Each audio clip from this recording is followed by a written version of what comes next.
Can't use the song, that would be wrong, 'cause it could get us copyright struck, and that would suck, but such is life.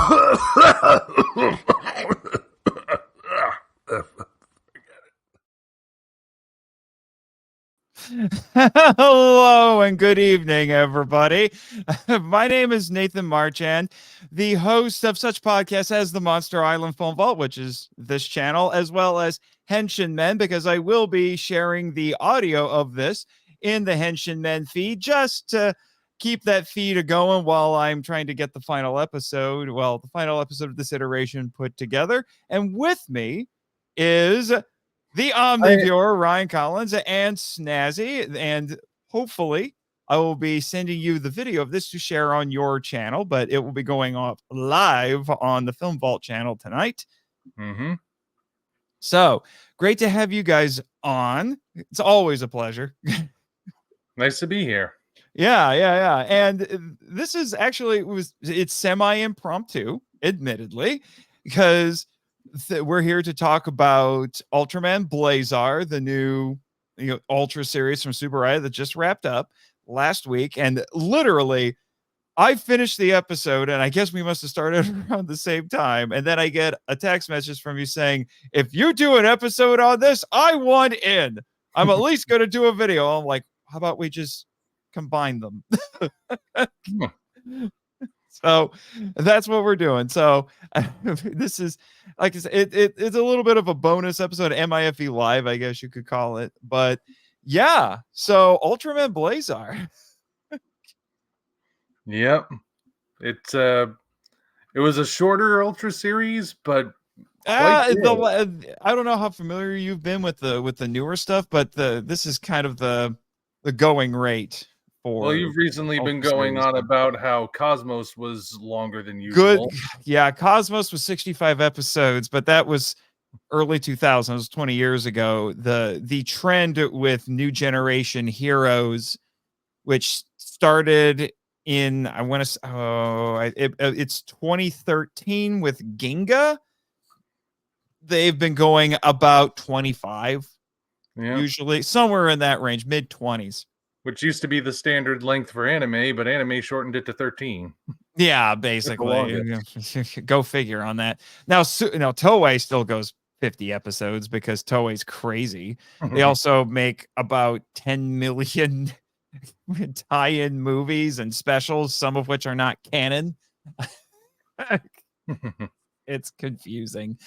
So, so there, if you still want your 50 episode Toku shows, that's where you have to go, is Toei. But Subaraya has been doing the 25 episodes or so.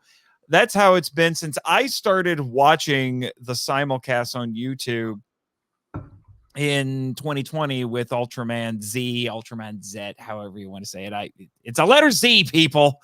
And in America, we say Z, but yeah, whatever on that one. But they've been about 25 episodes apiece. Well, all the same, for the length, it made the best of it. Mm-hmm. So. Mm-hmm. Is this the first one of the YouTube simulcast shows that you've watched? Yeah, when I first subscribed to the Subaraya YouTube page, when I actually discovered that it even existed, they were already kind of in the middle of a particular series.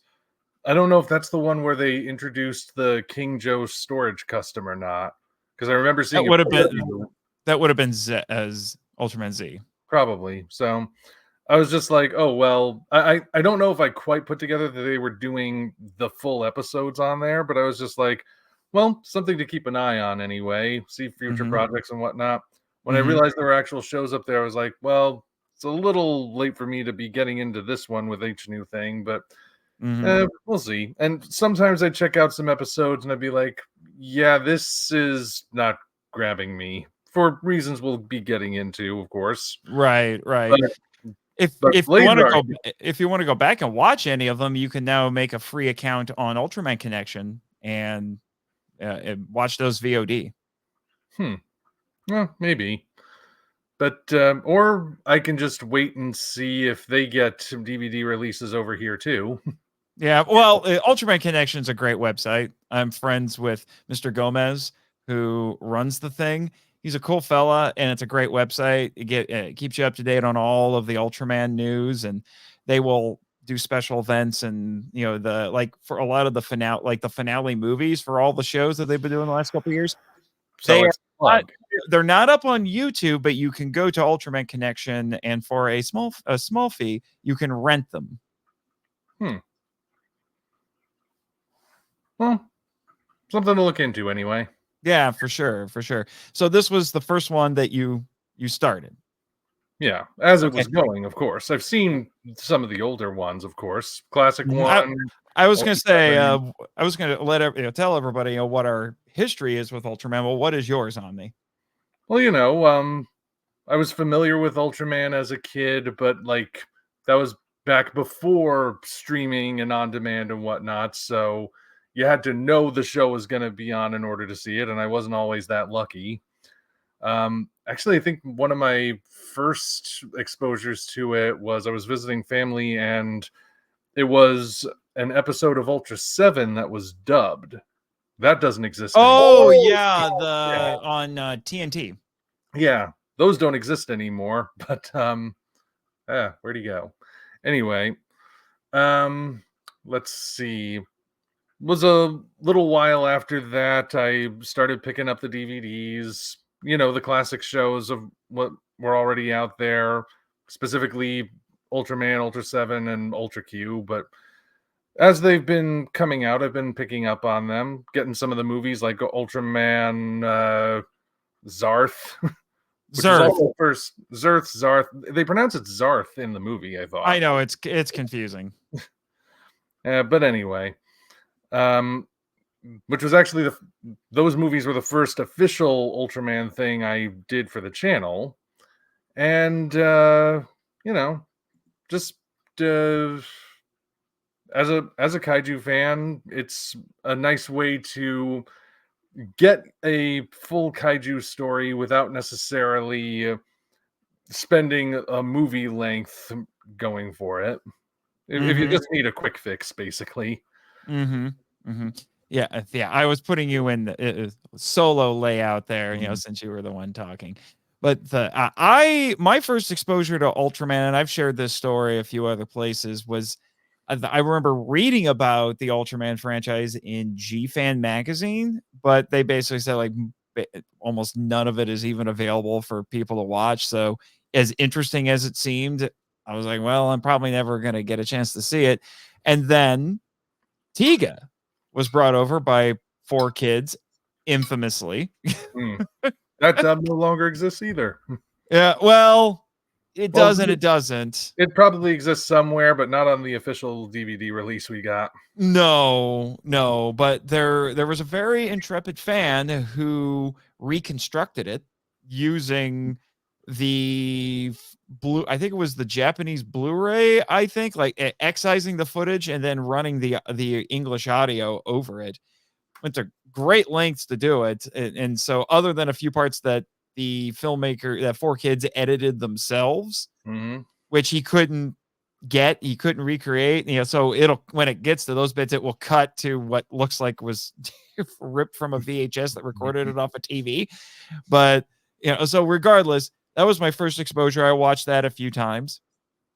And then I remember grabbing a couple of DVD sets of the original show from I can't remember who released them right now. I think it was BCI. But it was pre Mill Creek. And I wanted to get the Shout sets, but I wasn't able to get to those. And then Mill Creek started going nuts, and then I just started gobbling them up because I fell in love with the franchise.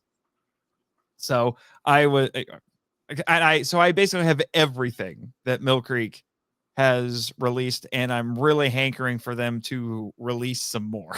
Because Subaraya is pushing Ultraman hard right now, hence these simulcasts. To be honest, I know that there have been some criticisms of the Mill Creek sets with some of their quality control issues and all that, and I get it, but the fact that they have been cranking out as much as they have, as fast as they have, is impressive, because their goal is to make Ultraman an international brand. Hence why they're doing these international live streams.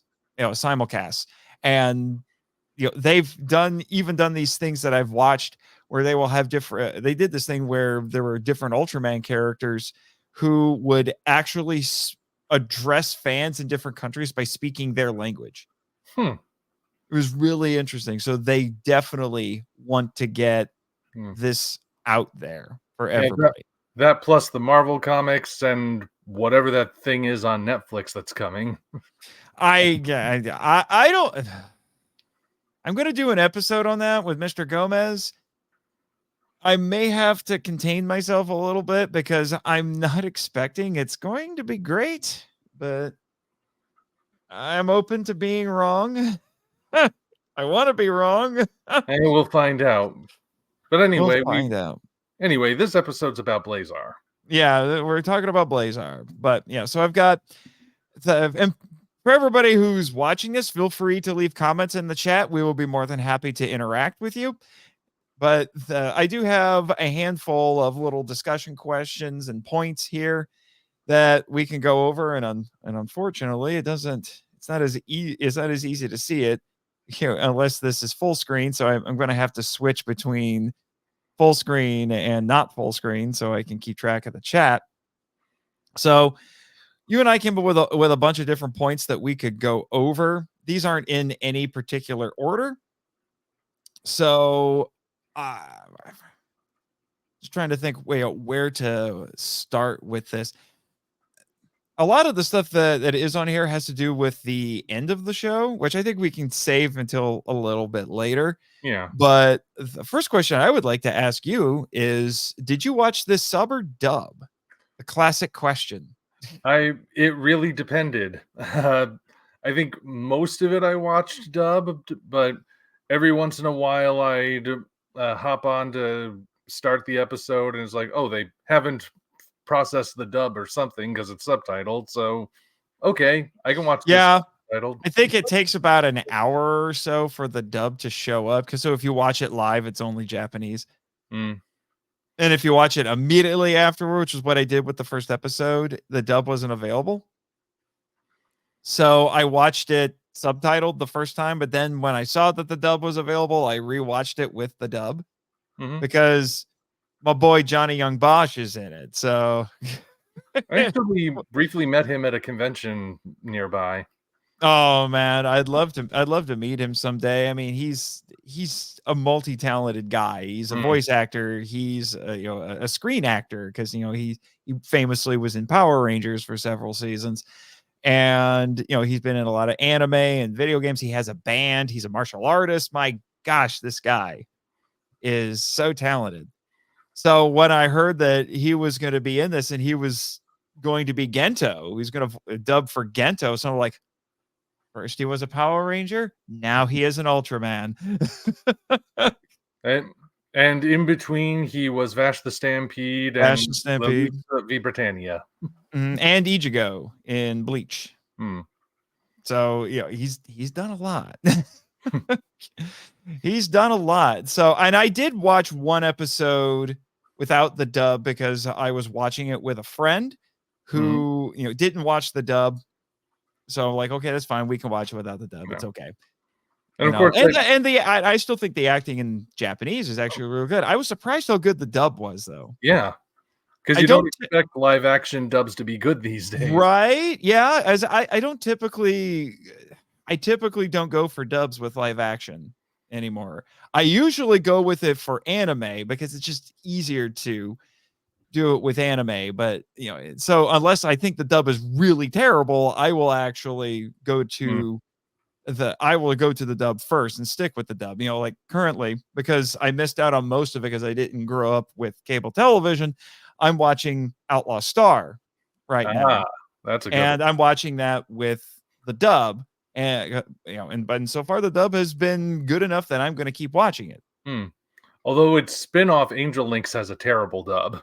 Ironically, I don't know where I can see that, but yeah, I will definitely keep that. I was lucky and found a box set recently. Okay. So I, Physical media for the win, as always. Yes, physical media for the win. That's one of my New Year's resolutions is to just buy up as much physical media as possible, whether it's DVDs, Blu-rays, CDs, books. Books I'm especially concerned about. It's to the point now where my sister for Christmas will buy me, like I said, like I was getting mad about the whole Roald Dahl thing, and I didn't have any of his books. I was just getting mad as an author at the censorship that was going on. So now my sister just buys me older editions of Roald Dahl books so I can make sure they're preserved. Yeah.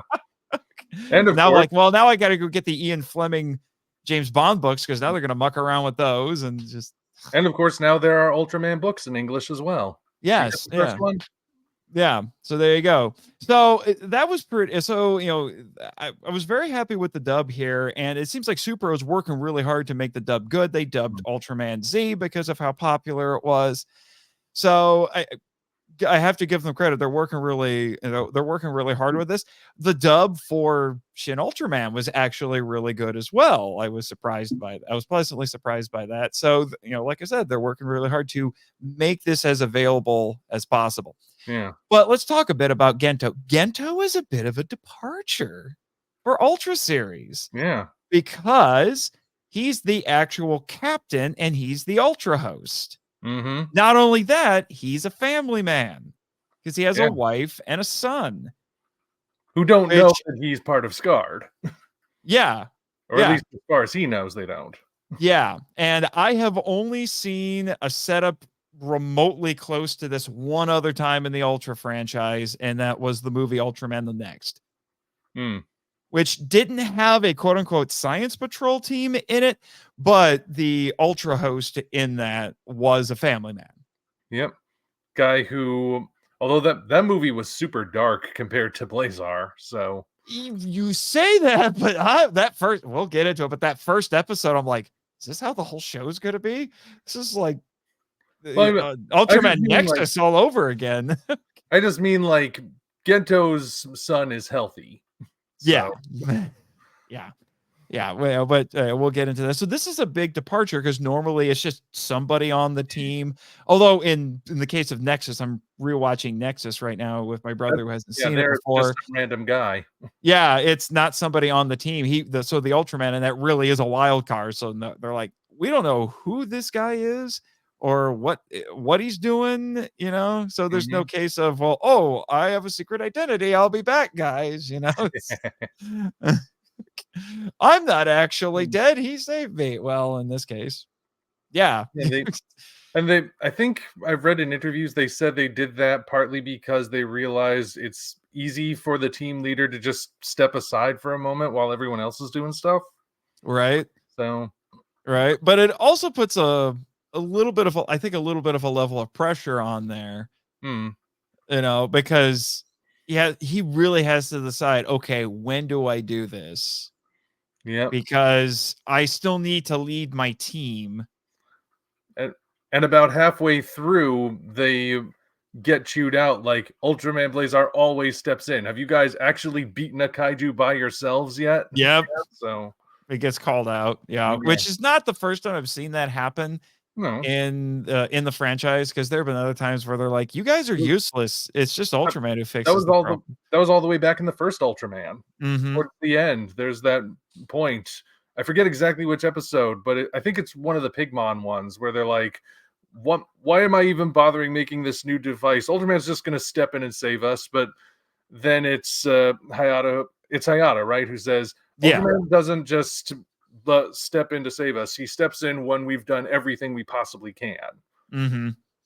Yeah, there was one of the I can't remember. I think it was Gaia. I want to say where there was actually they had some kids on their base and they were giving them a little tour, and one of the kids actually asked, "It was like, yeah, how do you know when Gaia is going to show, when Ultraman's going to show up and help you guys out? Why don't you just let him solve the problem?" And the person being asked is the actual Ultra host, and he has to come up with this little, a similar sort of answer right there, but it's being directed at a kid to reassure him. It's like, no, Ultraman wants us to do our best first, and then when it's necessary, he steps in, that sort of a thing. It's an interesting way of looking. And even early in Ultraman Max, the host that like it's the third episode, isn't it, where he gets offended that people don't trust Ultraman Max right off the bat. So Mm. as they're going after the bird monster, he says, "All right, I'm just gonna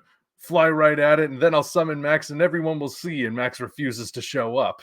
So it's like, Yeah. So, that really, it throws a bit of a monkey wrench into the formula, but there's a lot of things that kind of it muck also around with the formula in this, which we'll unpack it, a little bit. Otherwise, it also affects his health towards the end of the yes, series. yeah, That's another factor. which is not the first time we've seen that. We've seen other points where, depending on the show, the host will share the same injuries as the Ultraman.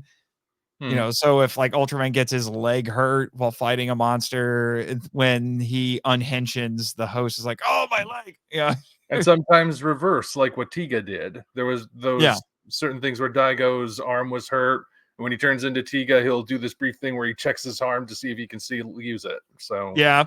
Or if in Ultraman Leo, you had Ultra Seven. I can't. Dan Moriboshi came back, and he got hurt in the first episode, and then he couldn't transform anymore, and then he spends the rest of the show walking around with a cane.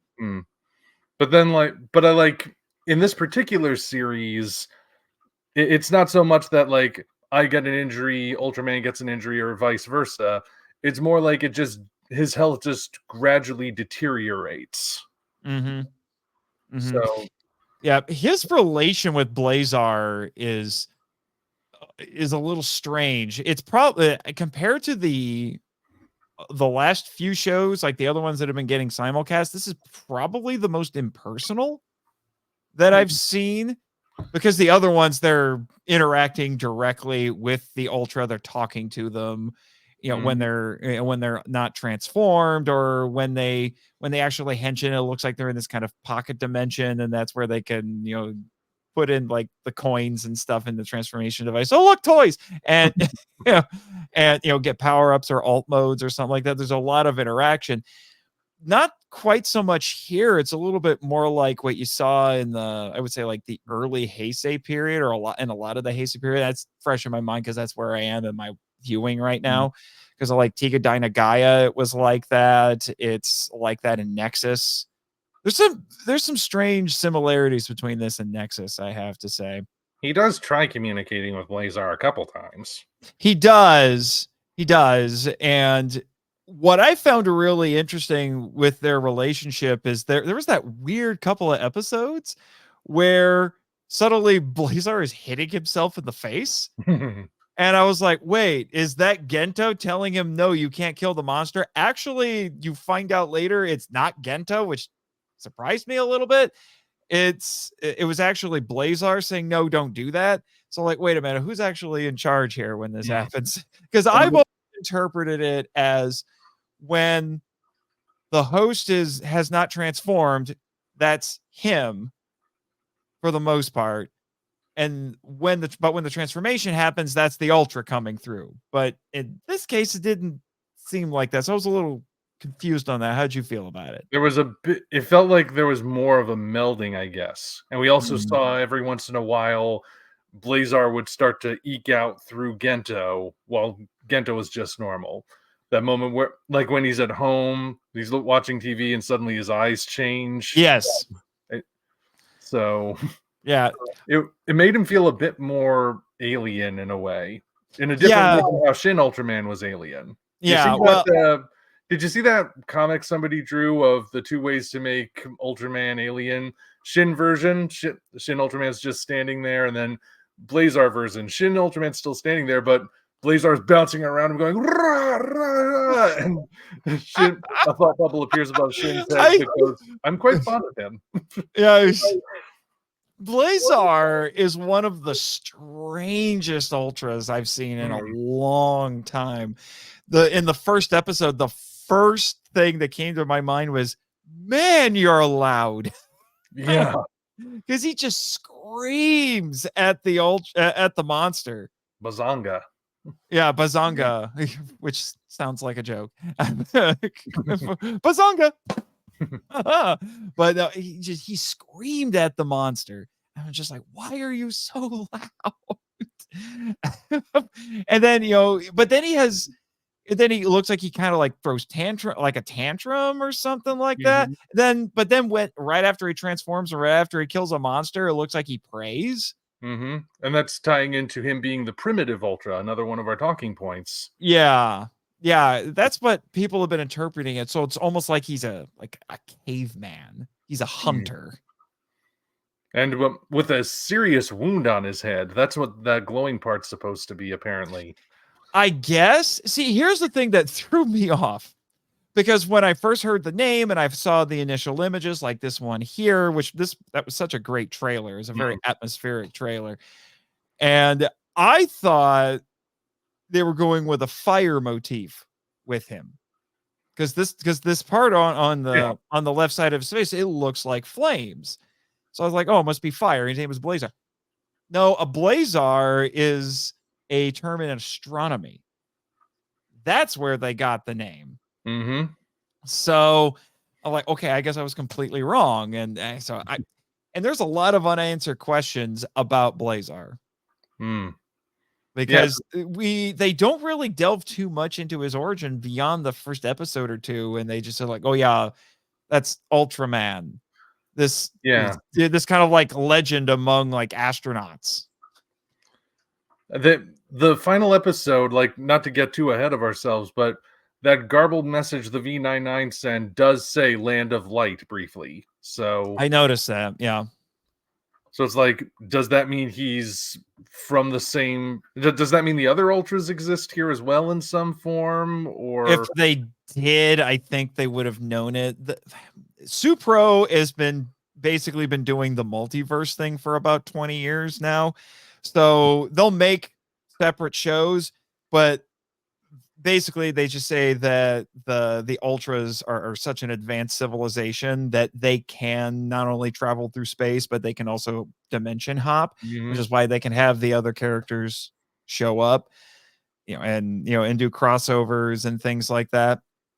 So I don't know where that puts Blazar in this case, because this one was kept very self-contained. Hmm. You could jump because I've had some people wonders like, hey, how much do I need to know about Ultraman to watch Blazar? I was like, you don't really need to know anything because it doesn't really have ties to Yeah. anything else. I mean, generally speaking, the other Ultra shows keep to themselves, but there is still that sense of it's part of something larger. Where And this one is like no ties to anything else. they occasionally do vague Easter eggs, like when Red King and it's Gigas, right? Red King and Yeah. Gigas show up. They say, "Oh, this is the same monster that appeared back in the 1960s." What a Yeah. coincidence! When Red King first appeared, um, Right.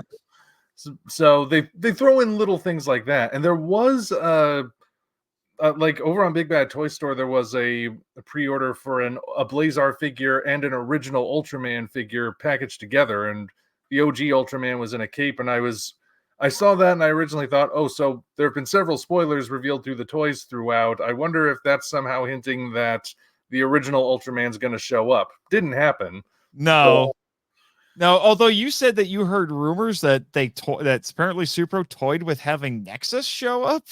I've heard it mentioned. I don't know where that comes from myself. I think the theory that I heard proposed was that since Blazar seems to be more primitive and his battle pose looks like he's offering up a prayer of some sort, and you look back and you see that Ultraman Nexus slash Noah is as close to being a god as an Ultra can possibly get. It was thought that maybe Nexus or Noah was gonna show up and be like the Ultra above Blazar. But Mm-hmm. like I said, I don't know where that came from. I don't know if it was just a random thing somebody was I mean, theorizing. I would be all for Nexus showing up, but Hmm. Nexus is one of my favorite entries in the entire franchise. Mind you, I haven't seen all of it, but it's still one of my favorites. So, real quick, we've got a couple of comments here I just wanted to bring up. So, we have a Mac Wade. He just says, "Hey, Omni." He Hello. said that about 10 minutes before we started. And then we have Enshoma in the chat right now, and he says, and Blazar replies with Gento getting self-slapped Blazar. Sleep, dummy! And then my friend, listener, and MIFV Max member on Patreon, Jake Hambrick, he says, what's up, guys? I don't have great signal, so I probably won't be able to stay long, and I really enjoy Blazar, and it's one of my favorite Ultraman designs. It is a great design, It especially is in a the really dark good like one. that. Oh yeah, it's a great silhouette.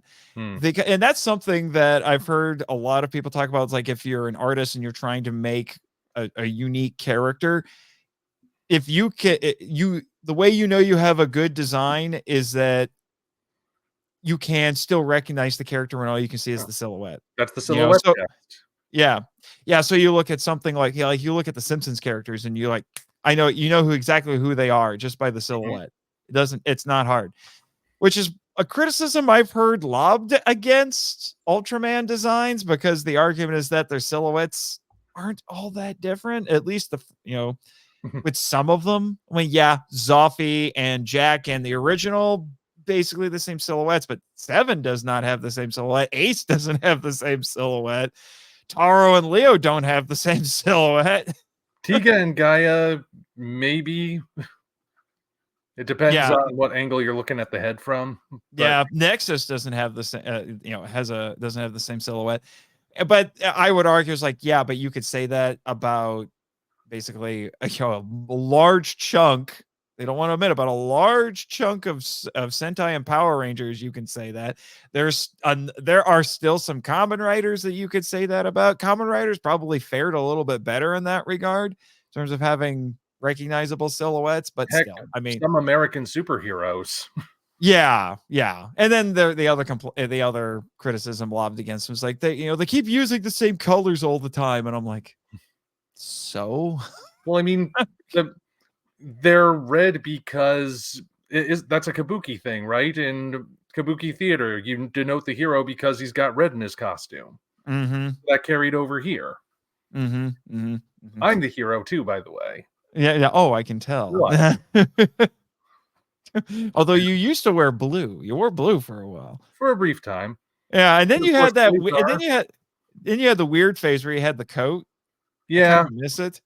The Distorter stole it. I'm still not sure where he went with it. But anyway, Blazar is gray with red and blue. Yeah, well, he's got all kinds of colors on him. His design's kind of wild, to be honest. He's I think he's primarily silver and blue. I'd say primarily. Yeah, but he's got like the red zigzag going down the one. Yeah. And then he eventually gets the fire gauntlet that adds some orange. Which is the closest we get to an alt mode in this, which is something I really appreciate. We'll unpack that a little bit later.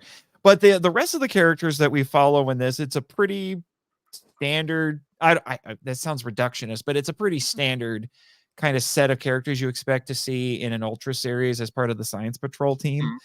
They fit into certain archetypes. And you see them all there. You have the no nonsense girl, the cute girl who's hyper feminine, and then a couple other guys. There's like the tech guy, the weapons guy, and in this case, is it the tech guy? No, the tech guy is kind of the goofball. There's a second in command on this team. Yeah, well, there's always a vice captain. Yeah, but we do get to know them pretty well, don't we? Especially Henri. She got a surprising number of episodes devoted to her. Yeah, and didn't you say that you made some jokes in some of your videos on the show? We were like, she's become the waifu already. To a certain degree, yeah. She is an interesting. Like I said, she's the token cute one. Like I've watched enough Ultra shows, I could tell you there's always a token cute girl in it.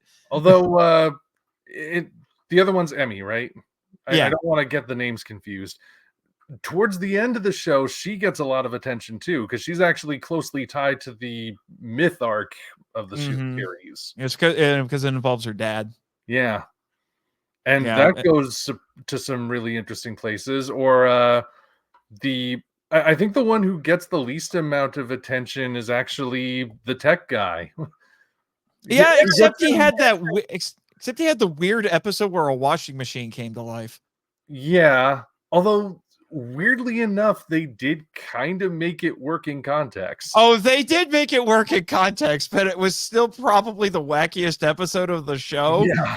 Although that episode was for the ladies. That guy is jacked.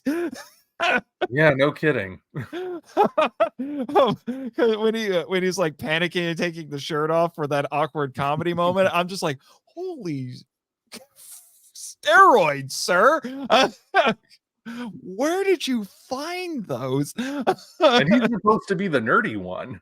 Yeah, go figure on that. But yeah, I've also seen some pictures of, I can't remember which of the actresses it was, but or like she was wearing, I can't remember if it was a swimsuit or if it was workout attire, but she was in really good shape too. So it was a joke. Somebody was just like, everybody in Blazar is in really good shape. There are no ugly people on this show. I mean, it's TV people. Well, I don't know. Some of the monsters might qualify, but I'm sure Snazzy's got opinions about that. Much different opinions. Oh, I can't even look at the Ganular. Well, only a mother could love him. Oh, well, yeah, well, I'm sure we'll talk a bit about the monsters as well in this, but let's talk about the rejection of toyetic elements. I did a Henshin Men episode not long ago on the Kamen Rider versus Ultraman special with another YouTuber who goes by the name SoundOut12. His channel is dedicated to toy and physical media reviews. He's a big Toku fan. And he told me that it was kind of sneaky because I initially thought, especially watching that first episode, because the first episode is really different from most of the rest of the show. It was very atmospheric, very dark, very cinematic, clearly had money thrown at it. And then after that, the show wasn't quite like that, except for some episodes here and there. And I'm like, man, sometimes I almost wish that the whole show was like that. But what can you do? We'll get to the variants in a moment. Yeah, we'll get to the variants. But very quickly it establishes, we're not really doing the Bandai mandates, guys, which is kind of like this big joke now especially in Toku fandom, but the Bandai mandates where we gotta put in the things to show off the toys because we're gonna use the toys as props, which I will admit, when I first started watching Z, having not been used to that, it really threw me off. It was like, that is clearly the toy, guys. This is not a case of like how in Power Rangers the toys look so good you could pass them off as the props, because that's what they did out of necessity. But here it's very clearly the toys. They weren't really doing that. And I loved it. And that's why, it takes like 17, 18 episodes before Blazar gets a real power up and anything close to resembling an alt mode. And I was like, I'm so glad about that. But I was told by SoundOut it's because Subaraya got a little sneaky. They basically rushed Blazar into production so fast that by the time Bandai came with notes, they're like, sorry guys, we already started. Oh, well, I guess we'll just have a lot of kaiju in the toy line. And guess what? They still made it. Dang. And then they still made a crap ton of money. Yeah. Especially with this guy. Yeah, I was gonna say. Yeah, I think everybody knew Earth Garon was going to be popular. Yeah. I mean, he's a giant robot dinosaur who, is the Robin to Blazar's Batman. What's not to love? But they didn't necessarily go out of their way to make him a toy. They just made him cool. And then the toy sells itself. Yeah, I was going to say, I hope Bandai learns from this. It's like, you know what? Maybe we should just get out of the artist's way, let them do what they want, and we'll still make money. They did occasionally find ways. Like, obviously, the Blazar stone was there from the beginning, the bracelet that he uses. But, that's like a data capsule. I was going to say, they don't make a big deal out of it all that much. It's obvious. The prop is the toy, but they spend so little time focused on it that I feel it's more forgivable Yeah. compared to a lot of the other ones that they've done. The only time in Blazar I felt that it pushed into toy commercial territory was when the Chelsenite sword got introduced. That Yeah. felt like they were going like, "Ooh, let's get some close-ups to show it off. Let's do this weird impractical thing where you pull the lever and the thing spins," which is totally something a sword does. It's I think the idea is that he does that to power it up. yeah, but like it makes the lights and sounds, and that's a point where it was like, okay, clearly Bandai stepped in at this point and said, give him this, he uses it. But like that was just the one episode, and then the next time they did it, when they had Fardron come in and again do the closest thing we have to an alt mode, it felt organic again. It didn't feel like it was pushing it. Same thing with Earth Garon's various upgrades. It makes sense that you would have those upgrades because, he's a giant robot. More threats he faces, the more weapons he's going to need to take care of them. So it's naturally worked in. Of course, they're not going to sell all of those upgrades with the figure just up front. You're going to have to do some shopping around to get stuff like the over-the-shoulder turrets. But again... Yeah. Yes, and Shoma, we went over that. You must have left that comment because I've had this on full screen. I should probably stay off of full screen here for a little bit. But we went over that. There are no ugly people in the show. Nope. Yeah, we know. Yeah. And Jake Hamburg here reminds me of Billy from MMPR. LOL. A jack nerd who could be the leader. Yeah. Let's be honest. David Yost is the buffest nerd ever.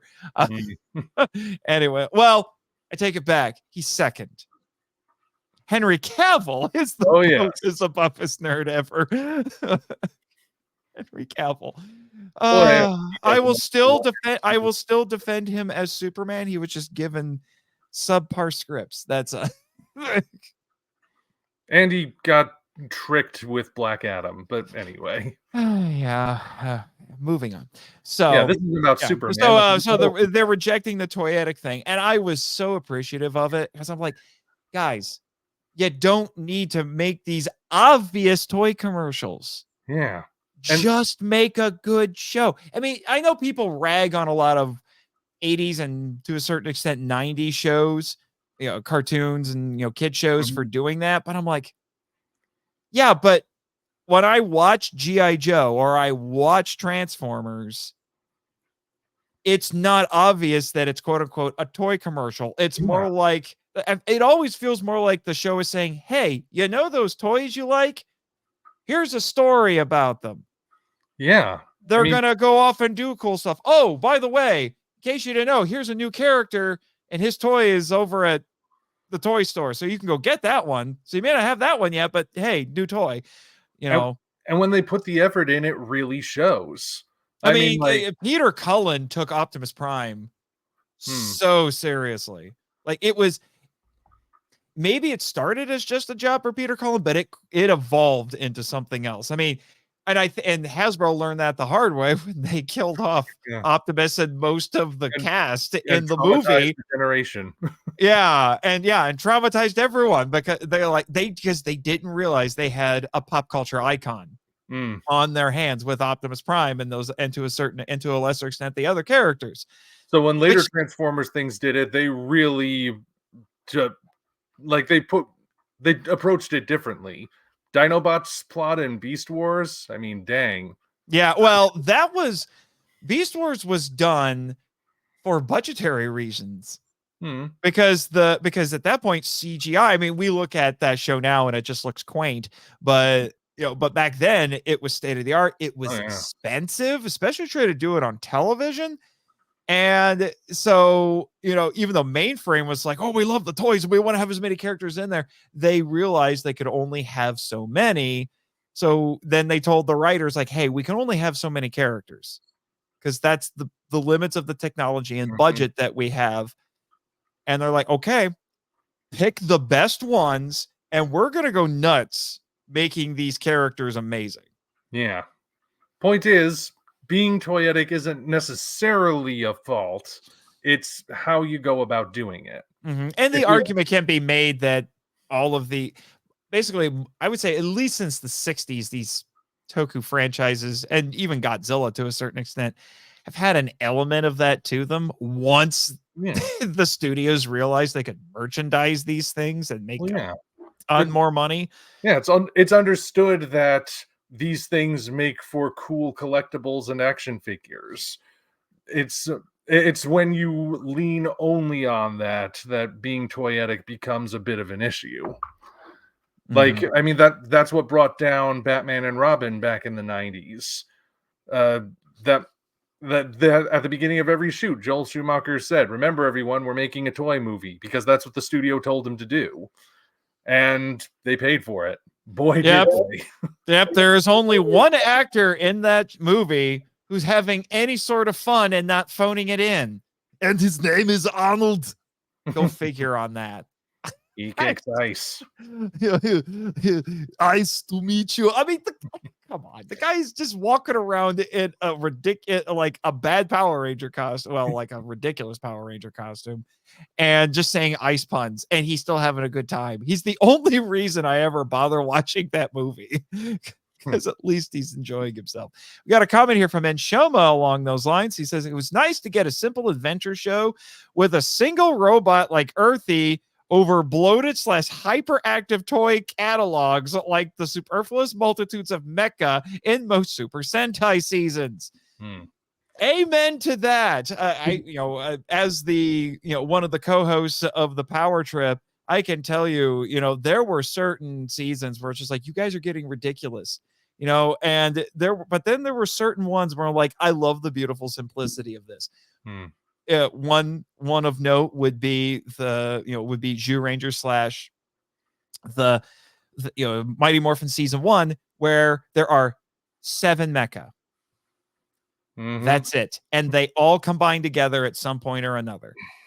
But it was so beautiful. Yeah, just 7, and then you had In Space / Mega Ranger, where their first mecha isn't even a combiner; it's just a spaceship that transforms. Yeah, it's so wonderfully simple.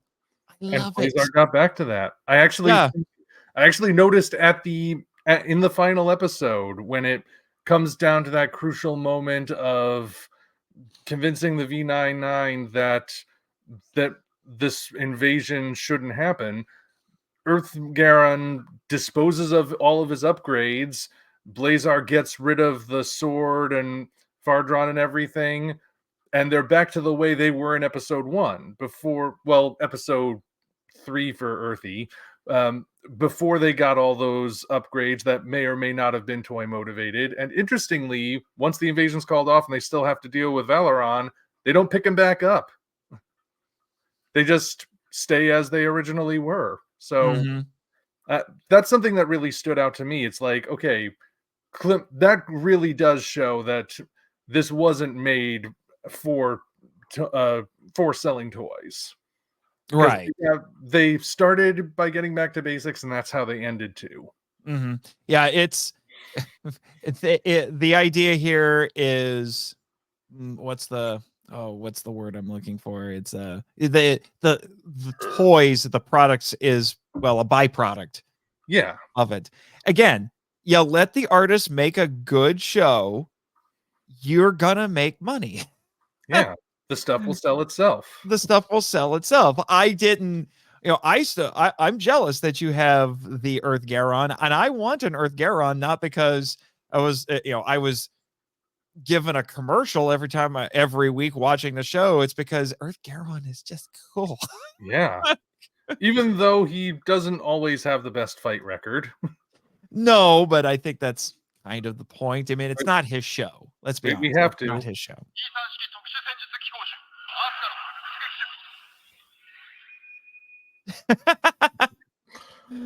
Too bad we can't get the dub version. I would. Yeah. But that was actually, I want to talk about that really quick, because this was something that you talked about frequently in any of your videos and because you ended up being kind of right, because you were a big fan of Earth Garon from the start, and you're like, I wonder what they're going to do with him. Will he actually have a personality? Does he actually have an AI? Blah, blah, blah. And then Yeah, you ended up being Turns right. out he kind of does. Yeah. Or it didn't really come to the forefront until much later in the series when he Mhm. was given a voice and everything. But we got our first hint of it in that weird one with the washing machine where the alien Kanan take over all the machines. I just love that sentence was just uttered in that weird one with the washing machine. Anyway, Only in the Ultra series, folks. Super Sentai would do something silly like that. Super Sentai literally had a purse monster, but anyway. Anyway, like he like you have those early on hints, and then suddenly he's given a voice. He becomes a proper character, and then it ties into the whole underlying story, the question of why he was made in the first place, because clearly he was already built. And I also speculated, why call him Earth Garon specifically when just Garon would do. And turns out he's made because he is protecting Earth from these aliens that were considered a threat, at least at the beginning. And it's really interesting to see how, despite the fact that he's technically not the main character, he develops in such interesting ways throughout the series and even becomes the one who saves the world at the very end. Do we want to get to that yet, or I think we can talk about a few other things because the ending for this is pretty interesting. I do want to spend at least a little bit of time talking about the monsters in this. Because I feel like, the monsters are a little all over the place. I don't think any of them are bad. I would say some are definitely more interesting than others. I can tell you there was really only probably one where I'm like, after I finish it, like, I need the toy of that one. Oh, I can't remember what it's the one from their first 2-parter with the really long, insane name. Ichikagachi? Yeah, that one. I'm like, I need a toy of that. And that's and you were a fan, and you were a fan of that 2-parter. You went so far as to call it the superior Shin Godzilla, which that's your opinion, not mine. I would just like to throw that out there. If people don't know, I'm nice to Shin Godzilla. If people don't know how I feel about that movie by now, then I don't know.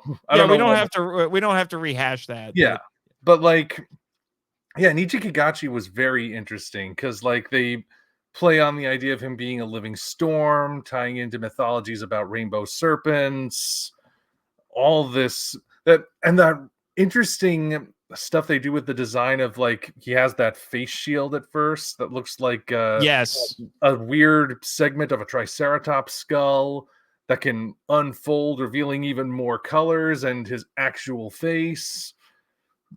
The figure does a weird paint job where the inside of that is just like the Ukrainian flag, but like the actual oh man, on top. Given current events, oh man. But that's just the figure. Inside the actual the actual suit, it's like a whole array of colors. Yeah, Nichikagachi's cool. Yeah, I'm trying to find. I've got the Ultra Wiki page right here. Yeah, right there, right in the middle. This one? No. Both of them. Yeah. The 2 forms. I hope we can. There we go. We actually get a picture. This thing is wild. Yeah. This thing is just wild, and I think, that's when the face shield comes off. It almost looks like Mothra wings underneath, to be honest. Kind of, yeah. Yeah, but he definitely looks like a rainbow serpent. I can say that. And he came back as a ghost. Yeah, he did. Yeah, and which is interesting that he's the rainbow serpent, because I've heard that there are actually some Native American legends that actually believe rainbows were literally giant serpents rubbing their backs against the sky. Oh yeah, there's all kinds of different myths about those. Yeah, used to know them much better. Yeah, and then just there's a few here that I would like to personally highlight, just for fun. This is Bazanga. The first wave. Bazanga. That needs to be a catchphrase now. Instead of Bazinga, it should be Bazanga from now on. With kaiju fans. I don't know. I might be willing to get a toy of this one just because It's not he does look pretty cool, and he's a very effective first opponent bad. in the show. And then I'm also a big fan of this fella right here with the guns. Dorgo, the mountain monster. Yeah.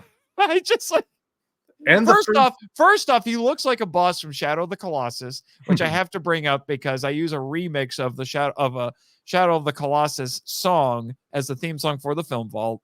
And then you put the cannons on top of him. It's great. So, and he's the first monster they save. yes, yeah. Yeah, they do that. And let me see. What's Delton Doll's a cool one, I thought. Yeah, which one is that? This one? Oh yeah. Yeah, I one. wasn't a big fan of the fight in that episode. Yeah, the fights there were clearly where the budget restrained them a little, but in terms of design, I mean, he's a stealth fighter kaiju. Yeah, he looks like Iron Man and Gauss had a baby. Don't give the fan artists ideas. Oh, yeah. Deviant Art is, it's going to live up to its name. And then we did have a handful of returning kaiju. We had Garamon, not Pigmon, it's Garamon.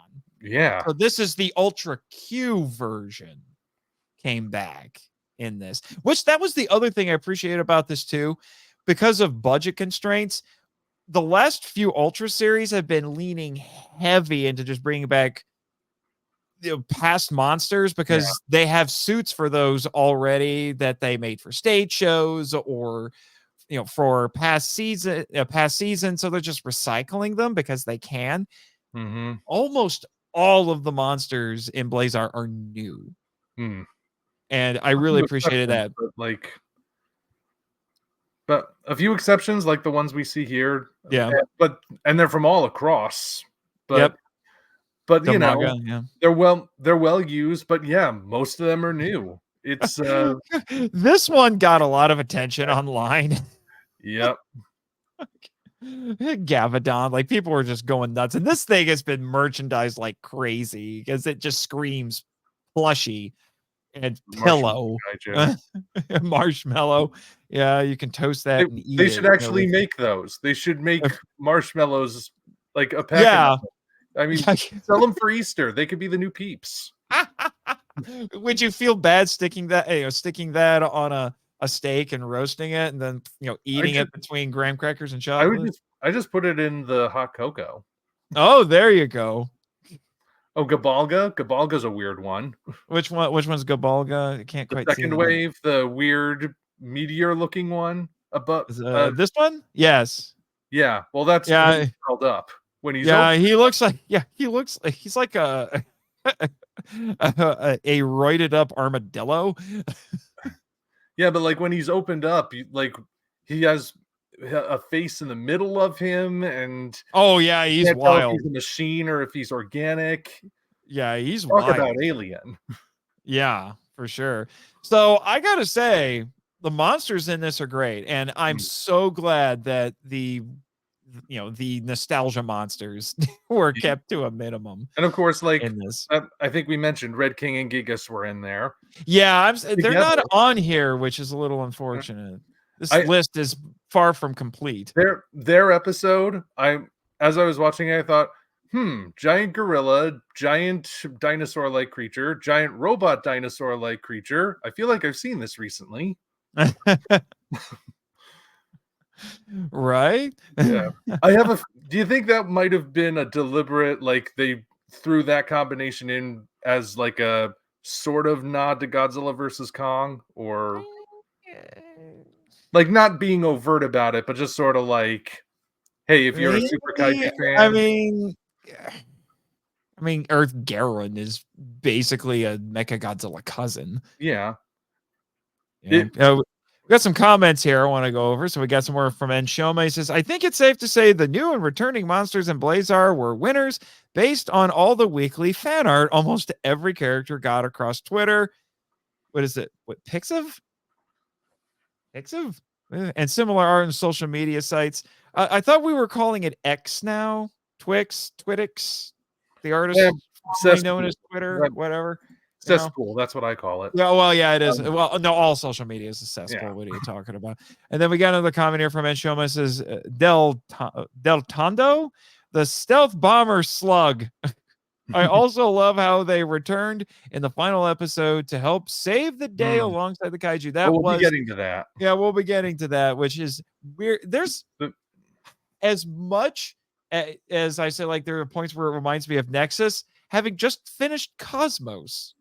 There are points where it wants to be Cosmos too, which is really weird because Cosmos is about as opposite from Nexus as you can get. And what's crazy is they were made back to back. Yep. Although the monsters could actually allow us to talk about one of our other topics, the variance in tone, because the first fan favorite monster was Gatos, that fish monster, and he also introduced us to how cartoony Blazar's powers can be.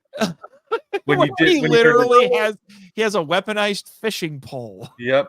He turns his energy rod into a fishing rod, complete with the sound effects. Yeah, he subtly turns it. He subtly taps into Looney Tune power. It's like Roger Rabbit, Who Framed Roger Rabbit, where was that where the one I'm thinking of where they're like figuring out how to tap into tuneness or something like that? Is it Who Framed Roger Rabbit?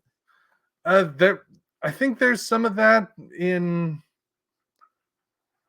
It feels like it should be. Like, there's a lot of how tunes work in that movie. So yeah. Looney Tunes back in action. Yeah, there's also in that. I haven't or just in Tiny Toon Adventures, which is awesome. True. I mean, I haven't watched any of these in for freaking ever, but I do know that like in Who Framed Roger Rabbit, like the whole thing is the Bob Hoskins has to basically embrace his inner tune in order to defeat.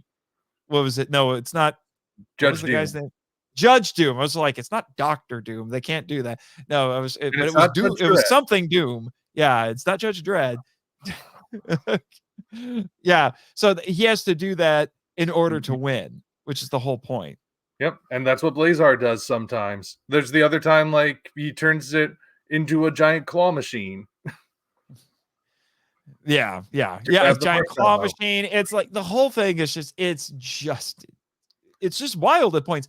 But then there are like the first episode is pretty dark, literally and figuratively, because it takes place at night and it has very moody lighting. And but then you get episodes. What? Nonstop action in that one too. Yeah. Battle scene. Yeah, and then you get the stuff, and then it's relatively light. Almost cartoonish at points for a handful of episodes. So you get to the two-parter with what was the thing's name again? Nikki Kagachi. Then it subtly got serious again. Then it was light. Then it got weirdly artistic with the Garamon episode where the aliens. Oh, the first, music. Oh, yeah. Well, the first episode I thought was kind of artsy too, but no, the Garamon episode was a different level. Yeah, that was like that. It might be one of the best episodes of the series. Yeah. Because, it goes places, man. Yeah, well, I feel like segments. There's the whole thing about how Earth is the only place, apparently, in the whole universe that has music, and that moved these aliens to delay their invasion for as long as possible just so they could enjoy it. Mm-hmm. It's another Henri episode, which I'm sure no one was complaining about. No. Yeah. No, but that is a bit of an Ultraman tradition. It always seems like the show will set a status quo in terms of tone and style, but then it'll throw you these curveballs. And the Akio Josoji was the one who was back in the mostly Showa and then a bit in Heisei. He was an art house director who was film director who was friends with Eiji Tsuburaya, and he talked him into directing episodes. And you always know when you're watching a Josoji episode of anything Ultraman, because it gets wild. It gets artsy. It gets kind of abstract. But never to a point where you get completely lost. At least most. No, we don't. He doesn't go full Kubrick with it, but he gets dangerously close. Yep. Like I saw he did a couple episodes of Tiga and a couple episodes of Dinah, and they were. I was like, I this is just Soji. As they stood out really crazy. I've heard that the last ones he did were on Max, and I heard his episodes of Max are probably the wildest things he ever did. Hmm. You know, like I had a friend who keeps Daniel DeMana of the Godzilla novelization project. He keeps talking about how like there's an episode of Max directed by Jisoji where he's like, I'm still trying to figure it out, and I'm not sure if it traumatized me or not. You know, that's. I've only just started rewatching. Well, I started watching Max, didn't pick it up, and then started it again recently. So I'm not to that episode yet, but now I have something to look forward to. Yeah, for sure, for sure. And actually, this comment here from Enshoma, you know, he's talking about that Garamon episode. So while I never liked the music, is a human-only thing trope in sci-fi, the Garamon episode is a wonderful homage to the original Ultra Q series, showing Subaraya Productions' love for the past. Agree with you totally. Which actually, that's unless you have some other things to bring up for that, I think that's a good jumping-off point. We should talk about the music in this show. Oh, yeah.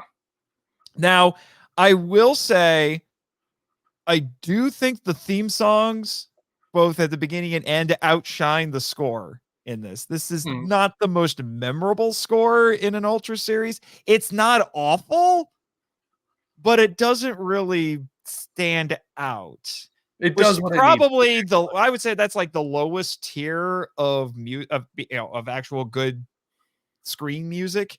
You know, if it's like it works, you just don't remember it, you know? And then I would say the level after that would be like it's effective and memorable in context, but out of context, it's less interesting. I would say that's basically the score to -1.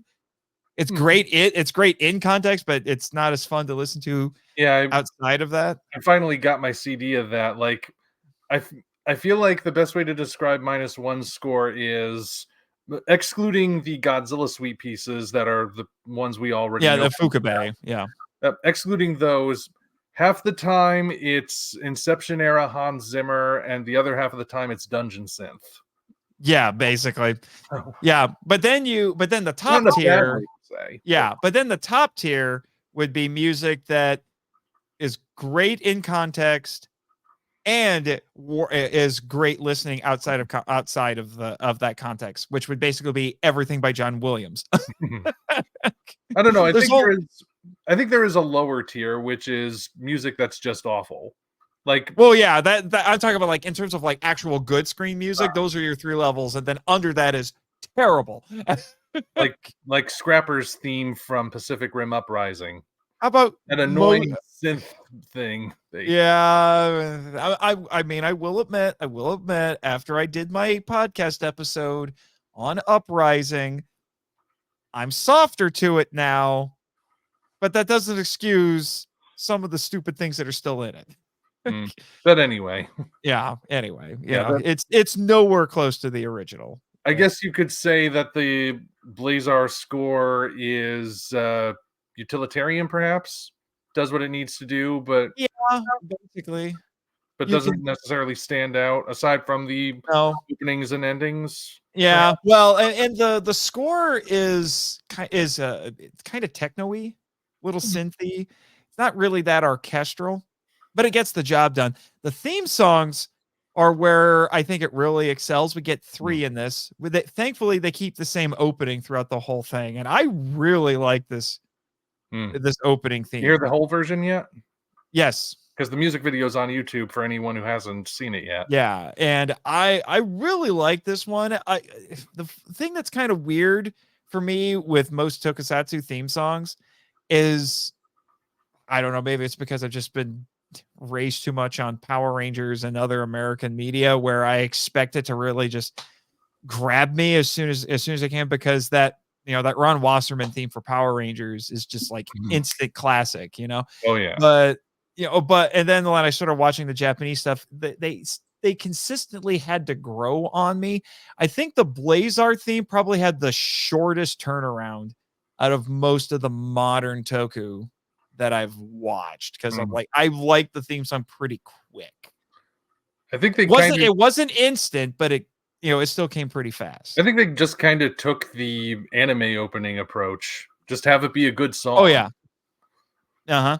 I mean, the lyrics are still about the show, but on its own, you can listen to it and it's a good song.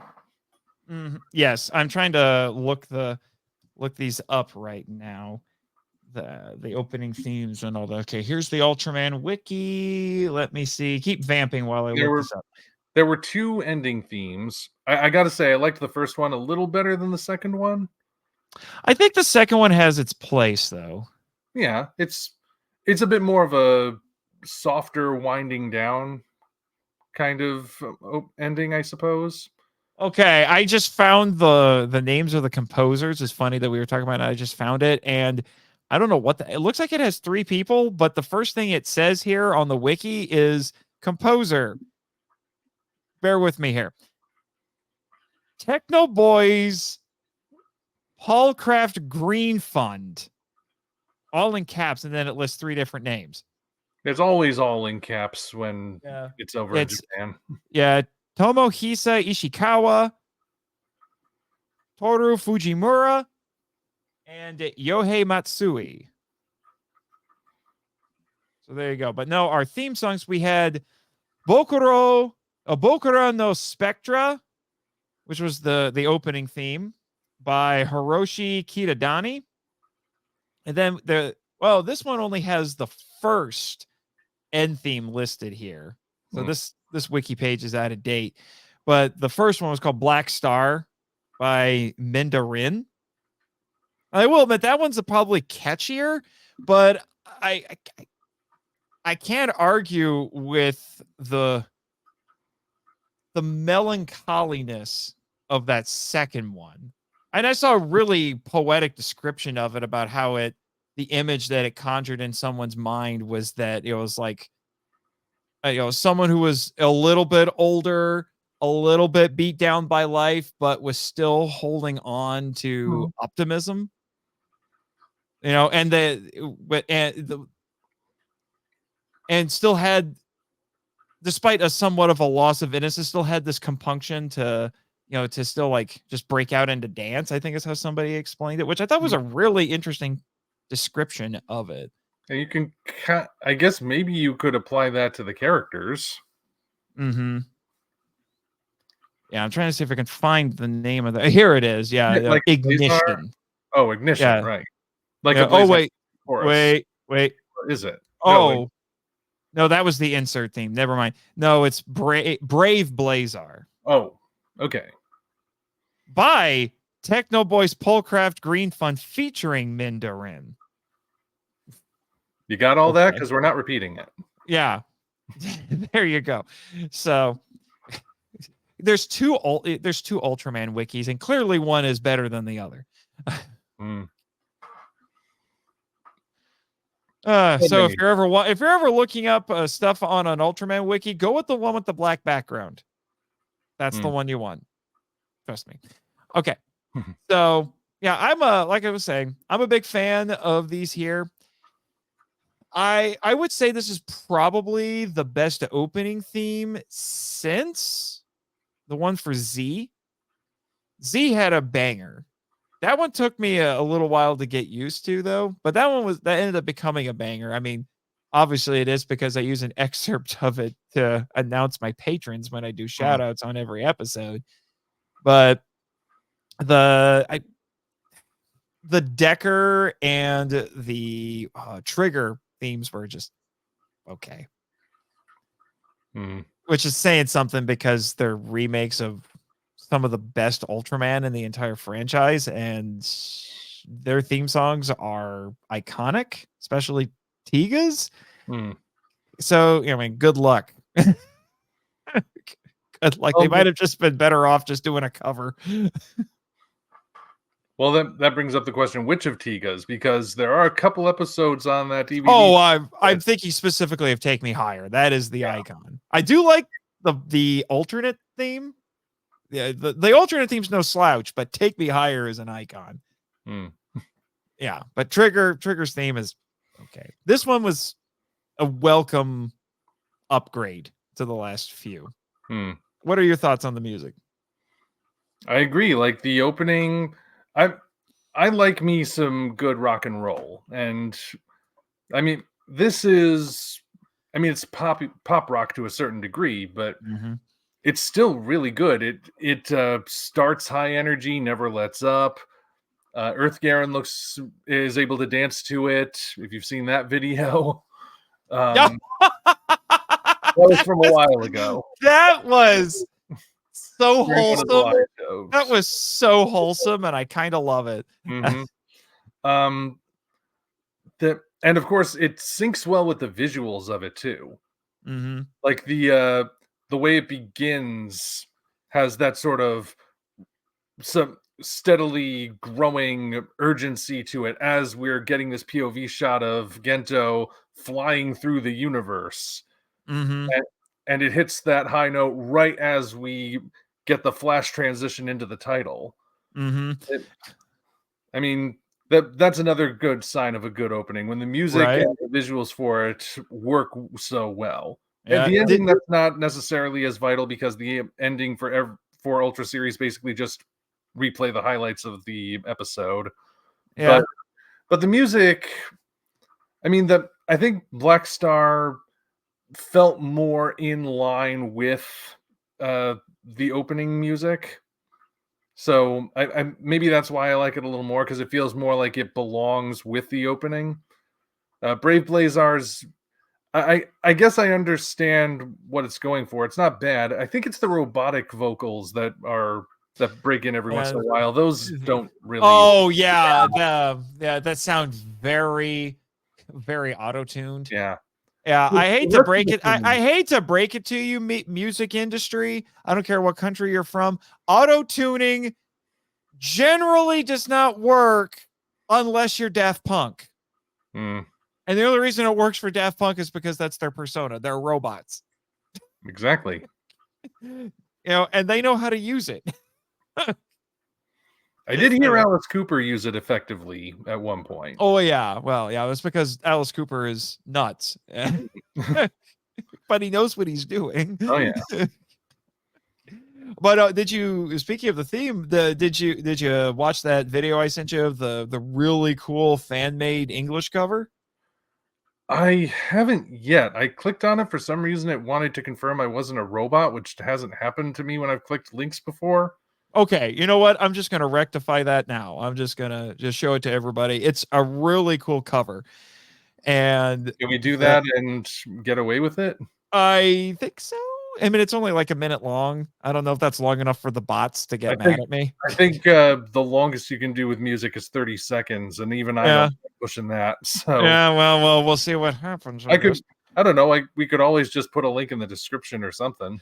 Yeah, I mean, I wouldn't mind. Well, I might still try playing at least a little bit of it, you know, just to give people a flavor for it because it's a really cool cover. And the singer who does it on her YouTube channel, she does some toku and a lot of anime covers, and she does the same thing. She does these very, very cool transliterative the English language covers, which is hard to do for sure.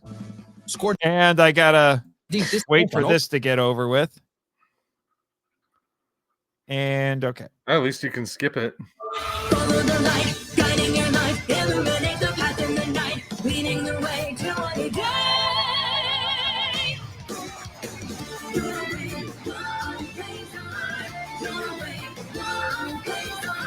Weaving this tale together, journeying on forever. Pulse racing, this day will make your heart shake. There is no mistaking. Well, that gives you an idea, and we'll just stick with 30 seconds for now. Yeah. Well, I will. Good, yeah. I'll put a link in there in the chat for anyone who wants to see it. Yeah, that was good. Mm-hmm. And that gives you an idea, if you haven't seen the show yet, of what the opening's like. Just, you know, different language, different singer. Yeah. So yeah, there. I got that in there. I highly recommend it. She also did an English language cover for the full version of the Ultraman Z song, and I actually switched over to that for the film Volk, so now people can actually understand what's being said. But also because I got a little tired of getting a little copyright ding that says like, okay, it's fine, but we detected a copyright thing, and I'm like, oh my gosh, we freaking bots. I mean, it's to the point now where even something that is technically public domain, they yell at you now. Every year now for Kaiju Kim's live streams, we try to play a movie or a short so that we can riff on it and watch it together. And we're like, oh, Santa Claus Conquers the Martians. That's public domain. She still got dinged. We tried watching an educational short. That one I sent you with the stop motion dinosaurs from the early 80s. We're like, oh, it's an educational short. That's public domain. Nope, still got dinged. Is it a high quality version? What? For Santa Claus Conquers the Martians? Yeah, the things you get dinged for. Because like I don't remember. From what I've seen, like when people note stuff that's technically public domain, it's usually like the visuals recorded on a potato kind of stuff. If you go for the high def stuff, that's probably on a DVD or Blu-ray somewhere that's owned by someone. So it's ridiculous. But then again, riff tracks literally the day of, I think, released a riff of Steamboat Willie. Yeah, because they could. That's parody. They can get away with it anyway. Yeah, well, I think they intentionally waited until the public domain thing, because they're like, ha! Just like the people who made the Mickey Mouse horror movie that debuted the trailer the day of. Apparently, that is the new tradition. I guess that's the tradition now. Something goes into public domain, it gets a slasher movie. Come the heck on, people. That's a rant for another day. Someone was pointing out that basically in about 5 years, the original King Kong movie, unless something crazy happens, will fall into public domain, which I think makes some things easier, because Kong kind of has one foot in public domain already with the Lovelace novelization. So now basically all of the 1933 version will be in public domain in 5 years. Yeah. Although I am waiting for the day that Superman falls into public domain, because I'm going to go crazy and start writing some Superman stories, because I don't think DC knows what they're doing anymore. Yeah. Although at least we won't have to worry about a killer Superman movie with that, because they already did one with Brightburn. Yeah. Which I didn't see it, and I'm still on the fence about it. But then again, now we've got DC making that Suicide Squad game where the whole point is just murdering the Justice League. I'm like, really, guys? Really? Anyway, that again, a rant for another day. So, we talked about the music, characters, tone, all that.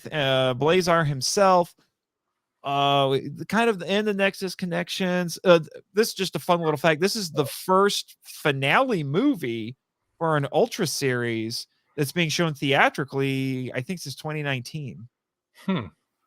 All the other ones, because of COVID, they got postponed, or and then they ended up just being streamed only. Like Z didn't get one until they made a crossover movie for the end of Trigger.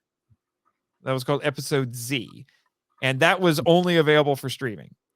And then the Decker movie was streaming only, and now Blazar is getting a theatrical release, which we haven't seen yet.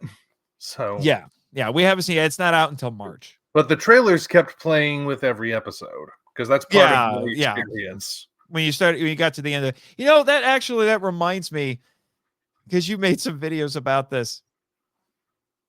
Why do they feel the need to do clip shows?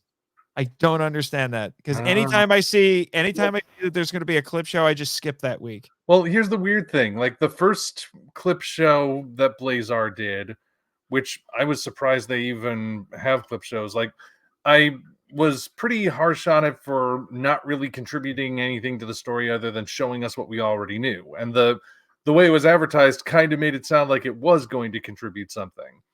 And when I posted that video, I had people going, well, you don't get it, Omni. It's a holiday over in Japan. viewing is going to be down. So of course they just made a filler episode that's going to be filled with nothing just so they can meet the quota, but it doesn't have to contribute anything. Then we got the second recap episode, but that actually did contribute stuff. You remember that's where Scarred's sort of semi off duty, like there are no monsters to fight, and that's where we first learn that there is some sort of cover up going on. We get a little more insight into what the characters are like when they're not facing a crisis, and I'm just sort of like, okay, what was the first episode's excuse? And then we had those two weird animated ones later on. I think and they're not even official episodes because they're not numbered. Yeah. Yeah, it's weird. I don't understand it.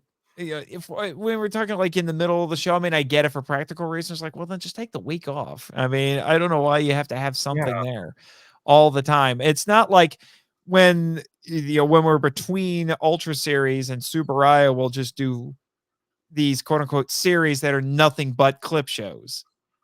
It's like, oh, it's Ultraman Zero, and he's hosting this look back on different things in the Ultraman universe.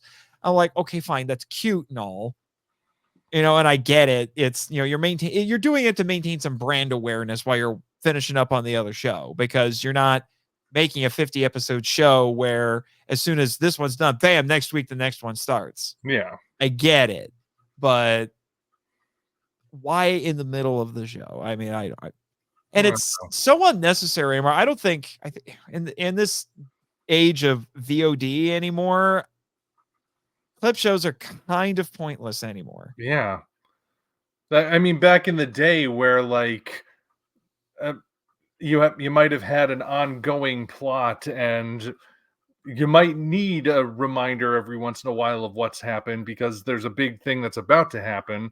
And you can't just go back and rewatch everything so easily. Then it would have made a bit more sense. Though, again, with the advent of home media, those are the episodes you always skip over. But here, like, again, there's only one that actually contributes anything. It's still a clip show, but what's in between those clips, I feel, does still justify its existence, at least. Mm-hmm. Yeah, I've seen a few where they at least try to have some fun with it. Like, I know that the Neo Sabana era of Power Rangers is just notoriously bad altogether, but they always made the clip shows their holiday episodes, which makes it kind of predictable and lame. But with a couple of them, they at least tried to have some fun. Like there was this one where it was just showing a bunch of defeated monsters and basically the monster afterlife, and they're just hanging around and complaining about the Power Rangers. It's like, oh, how'd they get you? Well, this is what happened to me, and then they would cut over to them. What happened to them when they were fighting the Power Rangers? And it would cut back, and they're like, really? That's how they got you? That sort of a thing. So at least they're trying to have some fun with it, but. Honestly, the best clip show episode of anything I've ever seen was from Ed, Edd and Eddy because the clips were actually still new things. You remember that one? Yeah, I didn't watch Ed, Edd and Eddy. I remember I grew up without cable. Oh, my word.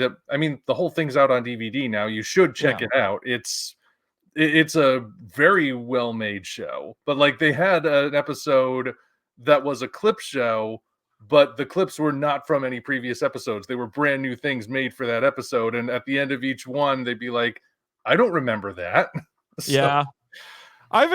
Sometimes I've thought about as a joke, like when this episode is coming out, but there was a part of me that kind of wanted as a joke to when I covered All Monsters Attack, which notoriously has a bunch of stock footage in it. I almost wanted like, what would be funny? It would be funny if I just excised clips of the previous episodes I did on the movies that are in that one and just played them in there.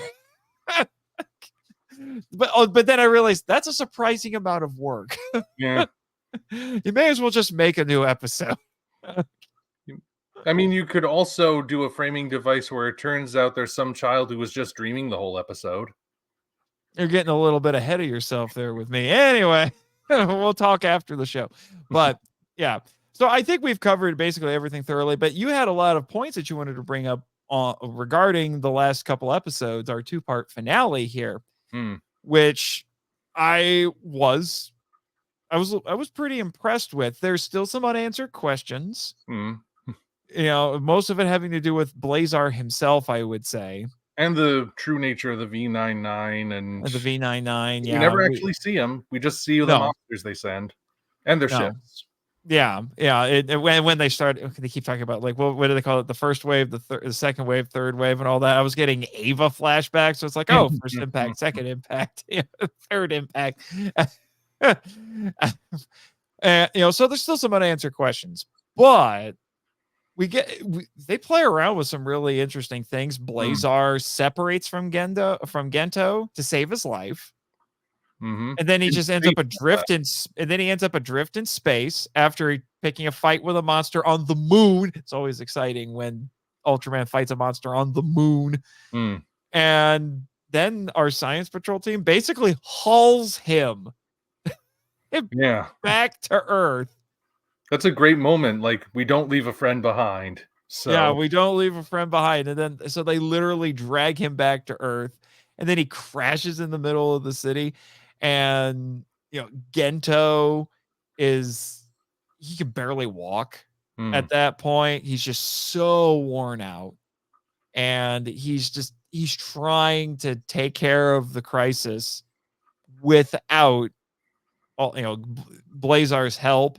And then there's that wonderful scene that was a little bit surprising. It's rare that you see a thing where the Ultra separates from the host and he continues to exist in some form. Usually it's rare that they even separate, but if they do separate, you usually don't see stuff like that happen. Because sometimes they aren't always separate entities. Yeah. And although funny enough, I think one of the first times I can remember seeing that was in that American show. Ultraman Powered or Ultraman the Ultimate Hero. They actually did that where the Ultraman just says, no, I have to go fight these guys. I have to go fight. It was Zeton. I have to go fight Zeton. I'm probably going to die. I don't want you to die. So I'm going to leave you behind. I'm going to go fight him, and, I think Gento is just assuming, I don't think Blazar made it. Yeah. And you know what? He's like, I have to go finish this. I have to go finish this, even if it means I have to die. And then Blazar actually gets up and talks to him. It's the first time we've actually heard him talk for real. Apparently. And he uses this little, it's not a catchphrase. It's more like something that Gento says to himself to keep himself centered, basically, which is, I've got this. It's such a simple phrase, but the writers know how to utilize this. So even though it sounds kind of common and almost cliche, in the right context, it gives it weight because he actually just gets up and he says, we got this, because this is the first time we've ever heard him talk. Well, coherently, like I said. Yeah. We already mentioned he's very loud, very He's vocal. loud. He screams. Thankfully, he screams less as the show goes on. Yeah. But he still screamed a lot. He really likes his rye bread. Yeah. Yeah. And then they remerge to go deal with the problem. So that's one major highlight. But I think you really wanted to talk about the end. Yeah. When we find out it's like, hey, because we're like, what's all this intrigue with these government guys? There's a cover up going on here, and it turns out, when the V99 showed up, we shot them down, not knowing what they were, and then they kind of got angry at us, and that's why they keep sending monsters. Yeah, and it was interesting the way they tied that all together. First of all, they actually do tie it all together. We've recently, as of this recording, come off the end of Monarch Legacy of Monsters, where they also had a government conspiracy involving monsters everywhere, and yet by the end it's just sort of like nothing has been resolved. Wait for season 2 if it gets ordered. But here they actually did go ahead and say, like, here are all of the answers that we've been building up, and it's all satisfying even. And in particular, like they tie in all the monsters that were part of it all, of course. But there's also that interesting approach where they, where Emmy says, we believe that you did the best thing that you could do back then based on the information you had. With the information we've got now, continuing the violence just isn't going to work. We especially can't do it knowing that you kind of shot first and like we're the aggressors. We're not necessarily the bad guys, humanity, but we drew first blood without really thinking. Yeah. And of course, that was why Earth Garon was built, because he was supposed to save the world from these aliens when they arrived, and he did, but not in the way you'd expect. Because by this point, he's got the full AI going. He can talk. He can kind of think for himself, even though he still has to be piloted. And it's also revealed he can communicate with the aliens because he's got some of their technology built into him, if I remember correctly, right? Because I think so, yeah. Yeah, they did the whole Roswell crash reverse engineer thing. I mean, they hinted at that with that one weird sea monkey alien, of course. But it's curious because Earth Garon's the sidekick for most of the series. He doesn't have a single victory to call his own. He always gets knocked out of the fight, or he's lucky enough to land a blow at the same time Blazar does. Mm-hmm. But you can't really look at that and say, well, he won. and in one episode, he was the monster of the week. Yeah, the one with the washing machine. Yeah. We keep coming back to that. Yeah, we do. Now, we do get some returning aliens in that. They were from Ultra 7. Yeah. So, like, even though I did still like him, towards the end, I was starting to wonder, like, he failed so many times. Like, without Blazar there, Earth would have been destroyed 30 times over at this point. So, what is his purpose? Is he actually going to be useful? And at the end, it turns out he is. He is... Well, while the actual fight with Valeron still goes in the direction of they have to work side by side, and Blazar is ultimately the one who finishes the monster off, it's Earth Garon who ends the invasion. And he doesn't do it by shooting or punching or anything. He does it by contacting the aliens and sending them a message that they at least understand.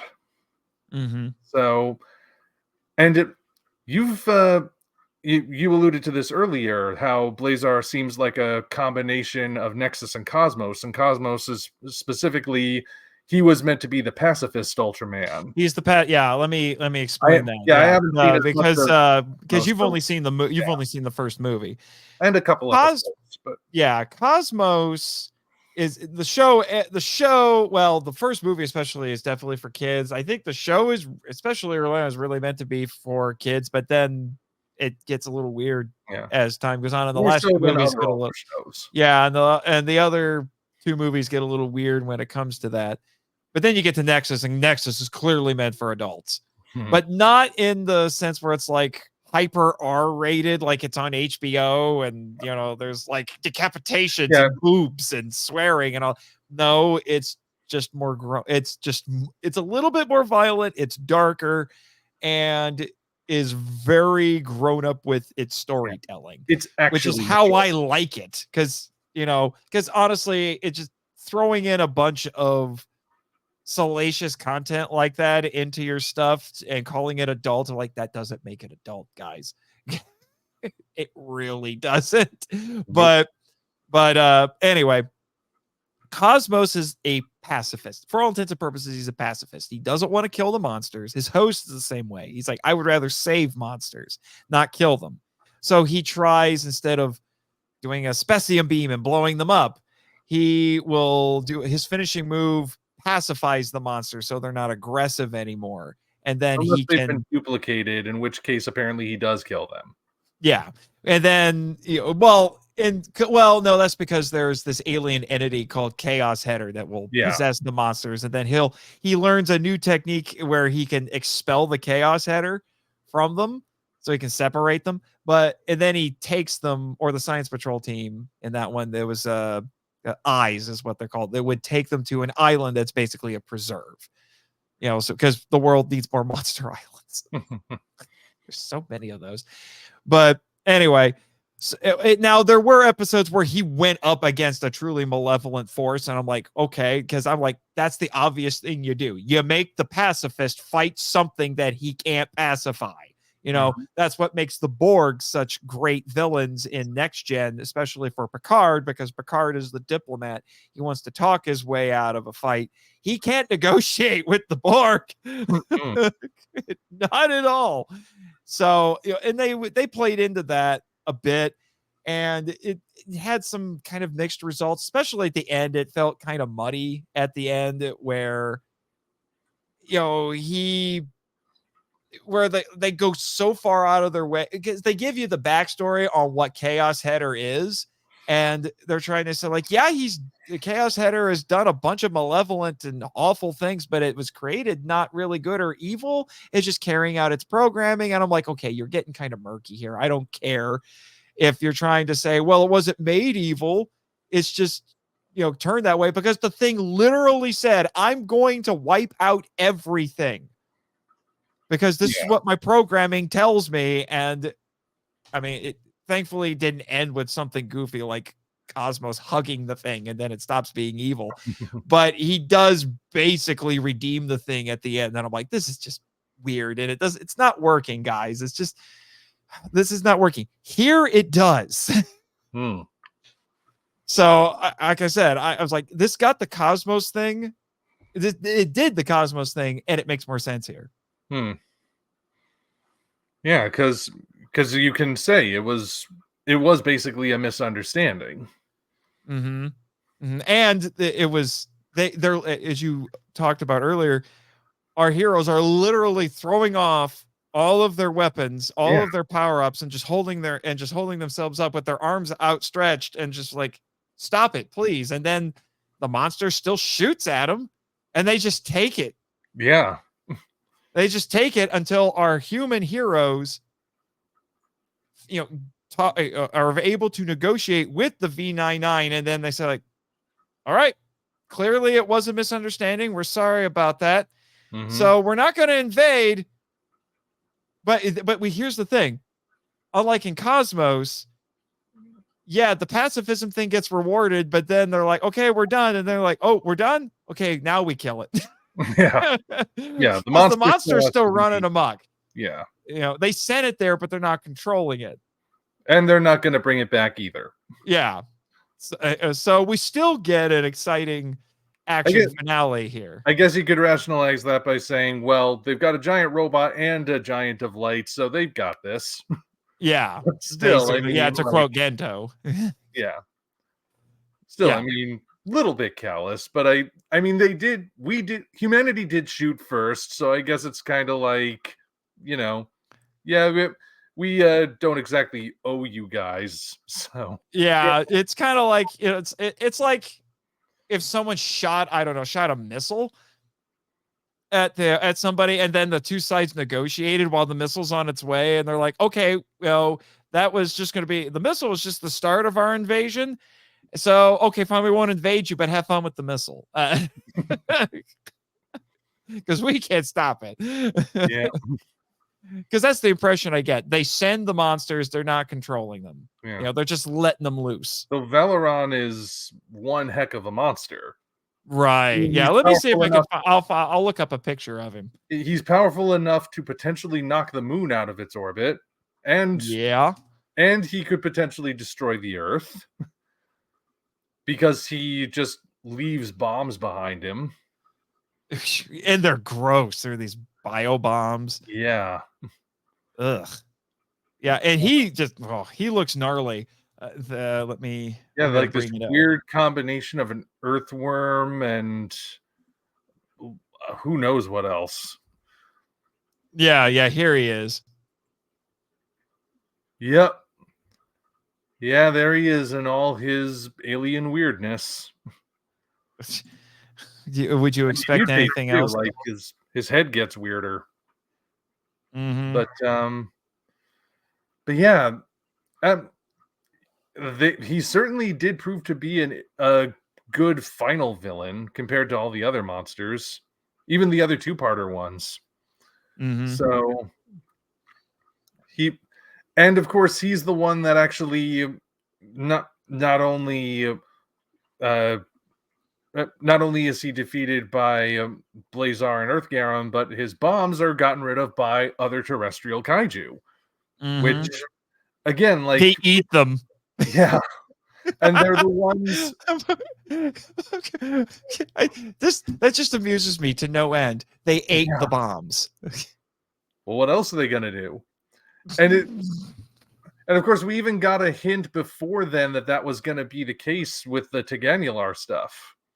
Even back in the first episode, where the whole thing is we have to stop him, or if he absorbs too much, he'll explode, and who knows how much of the area he'll take out. And instead, all he does is he fires a beam into the sky, and there's that moment where Blazar's just like, "Well, that was weird, but anyway." And you know, it is weird at first, but then you see the later episode where the Teganulars are all over the place, and we learn, oh, they're actually firing at something that's coming towards us. Like, then part of the way you can tell when a series is really well written is when you can actually look back at something that seemed random at first and go, oh, now it makes sense. And that was one of those. I mean, that it's not like the monsters that showed up to eat the bombs at the end were all good guys. Like, the Deltan dolls were all clearly destructive, but then you had Damaga and the younger Damaga, who were clearly sympathetic in their episode. That was something else that happened in Cosmos as well, as the monsters that Cosmos saved all showed up to help out at the end too. Not all of them show up in this one, obviously, but the ones that were recurring, or the ones that were clearly sympathetic, they came back. And I think, was it in Z? I think some of the monsters in Z came back to help too. But like I said, like, it handles the whole non-violence thing very well, because they're like, we can't solve this with violence. Because that's just going to beget more violence. They're sending an invasion fleet. They think we're the aggressors. We can't do this. And then they talk it out. It's it's a very Honda sort of way of dealing with things, talking it out. But it worked. Yeah. And it resolved most of the questions we had. There are still a few mysteries. Yeah. Like, I was actually expecting that there was going to be more of a connection between Blazar and the V99, because Blazar was pulled in with their wormhole technology, and then they pulled in Fardron, who they said, like, Fardron was clearly connected to Blazar beforehand.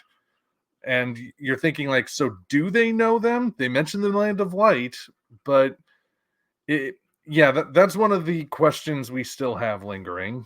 Yeah, and Shoma says, Teganular, the secret hero of the series. The giant bug. Yeah. Yeah, so there's still some questions. I was very happy that the last scene of the show is Gento going home. It's very predictable, but it's something that we all wanted. Yeah. As the audience. Because he's a family man. That's why he's doing all of this. Obviously he's not being honest with them because they don't know he's on the front lines, but still, like, they're his reason for all of this. And his son is even the reason he gets his own version of the Specium beam at the end. Handled through that little homemade bracelet. Yep. Which I'm like, oh no, you're gonna give him like some last second power up or something with this. Are you gonna Bandai this up? No, thank goodness they don't Bandai this up. Yeah, with some last second power up. I mean, it is a last second power up to a degree, but yeah, but not one that's going to necessitate another toy. Yeah, something you can make at home. Yeah. Yeah, And no, I'm talking like he gets like a new set of armor or something, Yeah. or like some sort of arm cannon or whatever. And it is interesting that much like the way that Blazar connected with Gento at first, it's through a bracelet. Mm-hmm. I mean, that had to be intentional, right? Oh, I'm sure it was, and Yeah. I was a big fan of the family in this, and Mhm. the kid, and so it was very satisfying to see that be the end of the show, Hmm. not some sequel baiting with Blazar or something like that, or the monsters. Nope, Mm. it's he goes home because that's what's important to him. They could always do another season with Blazar if they wanted to, but Mhm. clearly it's the end Clearly, for yeah, now. yeah. Clearly, it is the end, and I for one am very satisfied with it. Now, Mm. obviously, we've still got the movie coming, and not entirely sure what's going to be going on with the movie. Yeah, because they don't subtitle the commercials No, or they dub 'em. don't. No, they don't. They don't. But so themes and meaning. I don't know if we really went over that. I think that's a good place to We've been going kind of, over I it think on and I feel off. like that's. I was gonna say. I think if you've got some thoughts on that, I think that'd be a good spot to close up our discussion here because we are going on about 2 hours now. Well, that's short for us. Yeah, kinda. Um, I mean, like you said, ultimately, I do think there's a theme of uh, maybe not full blown pacifism, but certainly like knowing when to strike and when not to. I think they struck a good balance there. It's not Hmm. going so far as to say you must never fight back ever. It's more like know when to fight. Hmm. Hmm. And yeah. I Uh, was gonna say. sorry. I also think that because of how Gento and Blazar were in conflict with each other there for a while, I do think there's a Mm, level of not. I don't know. I don't think cooperation is the right one. I feel like it's about trust because, especially for Gento, because he doesn't really understand Blazar because Blazar's so alien. yeah. But then Blazar does things like interfere with him when he's not transformed. But then, and then even when they are transformed, he runs interference. Yeah. He's literally punching himself in the face so he doesn't execute a monster because he's like, it has a baby. You can't kill this thing. Yeah. It's And just protecting its young.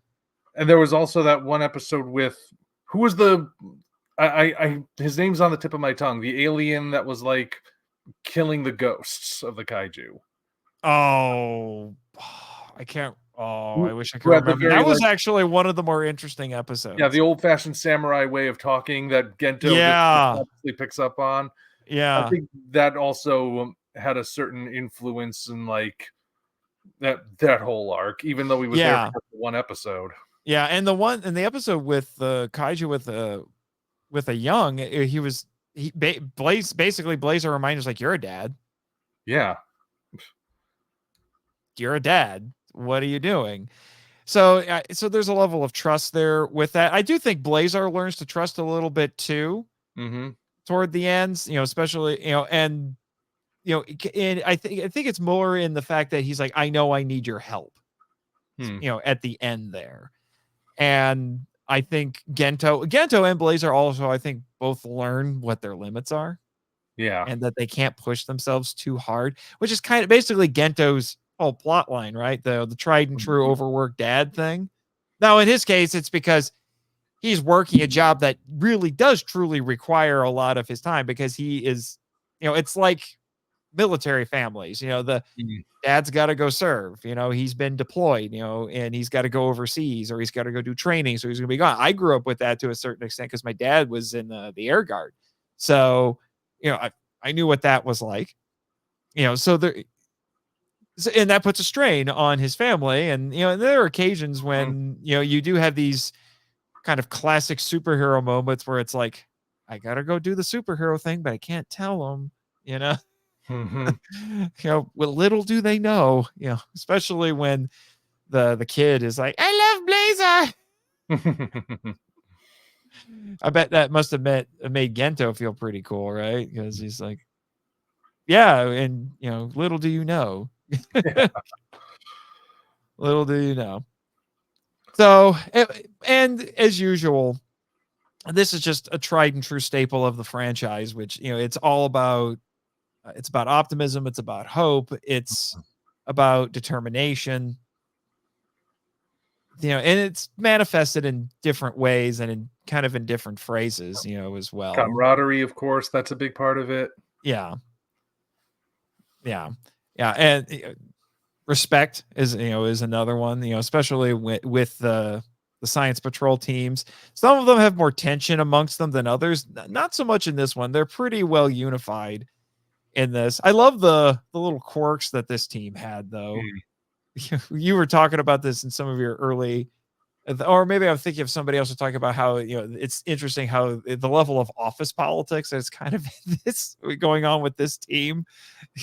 Yeah, no, not to the point where it gets boring, but no, not at all. And I actually, where it becomes The Office. Yeah, not quite there, but I love how I love how Gento surprises them all by keeping things relatively casual. Yeah.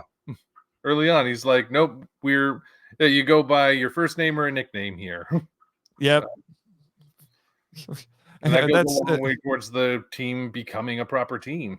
Yeah. I mean, that's how you and Snazzy relate to each other, right? Mm-hmm. And everything winds up getting a nickname. Earth Garon becomes Earthy. The van gets a nickname, for heaven's sake. What did they call that thing again?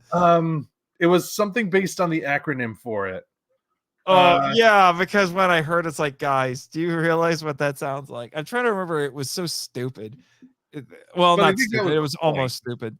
That's the point. It's supposed to be a little bit silly. Yeah. Oh, I just wish I could remember what it was. Someone's going to yell at us in the chat, I'm sure. You don't still have the wiki pulled up? If they don't have a wiki for the van, then somebody a wiki for the van. Let me see. Do we have something for GGF? Does that have? Okay, wait. No, that's the characters.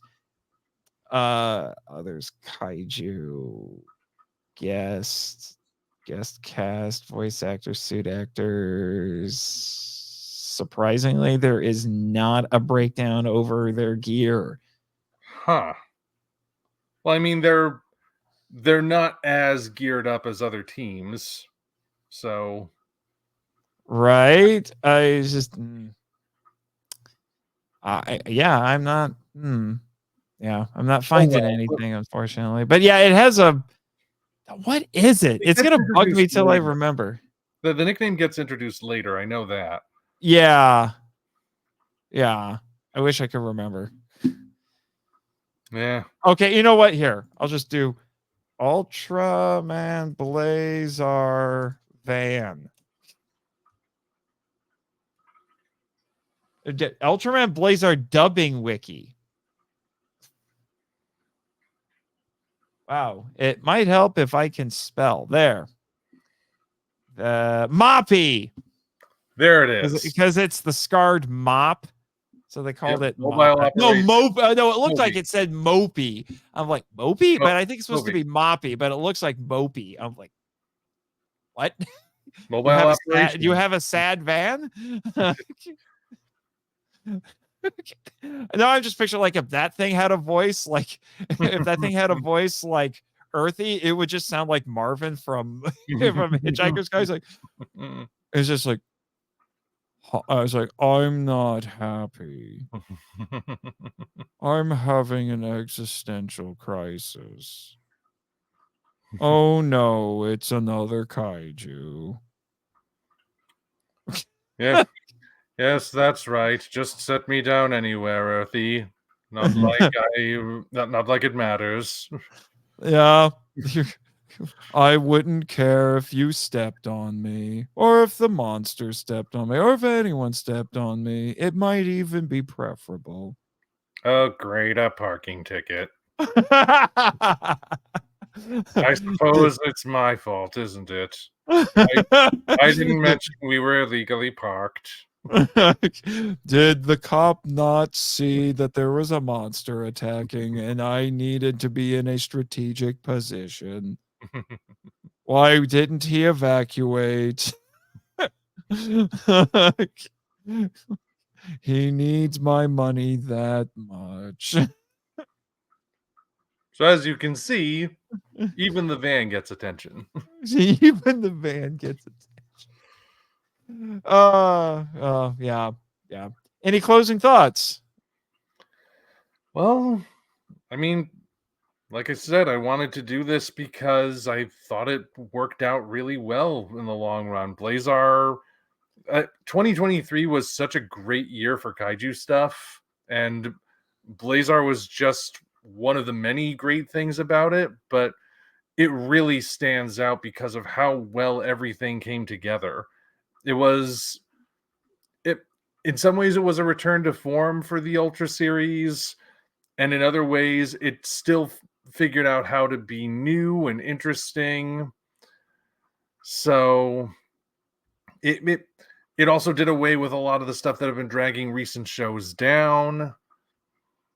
Yeah, but Ultraman Blazar just it I guess I don't want to say it surprised me because I was hoping it would be good, but like there were things about it that I wasn't expecting to work as well as they did.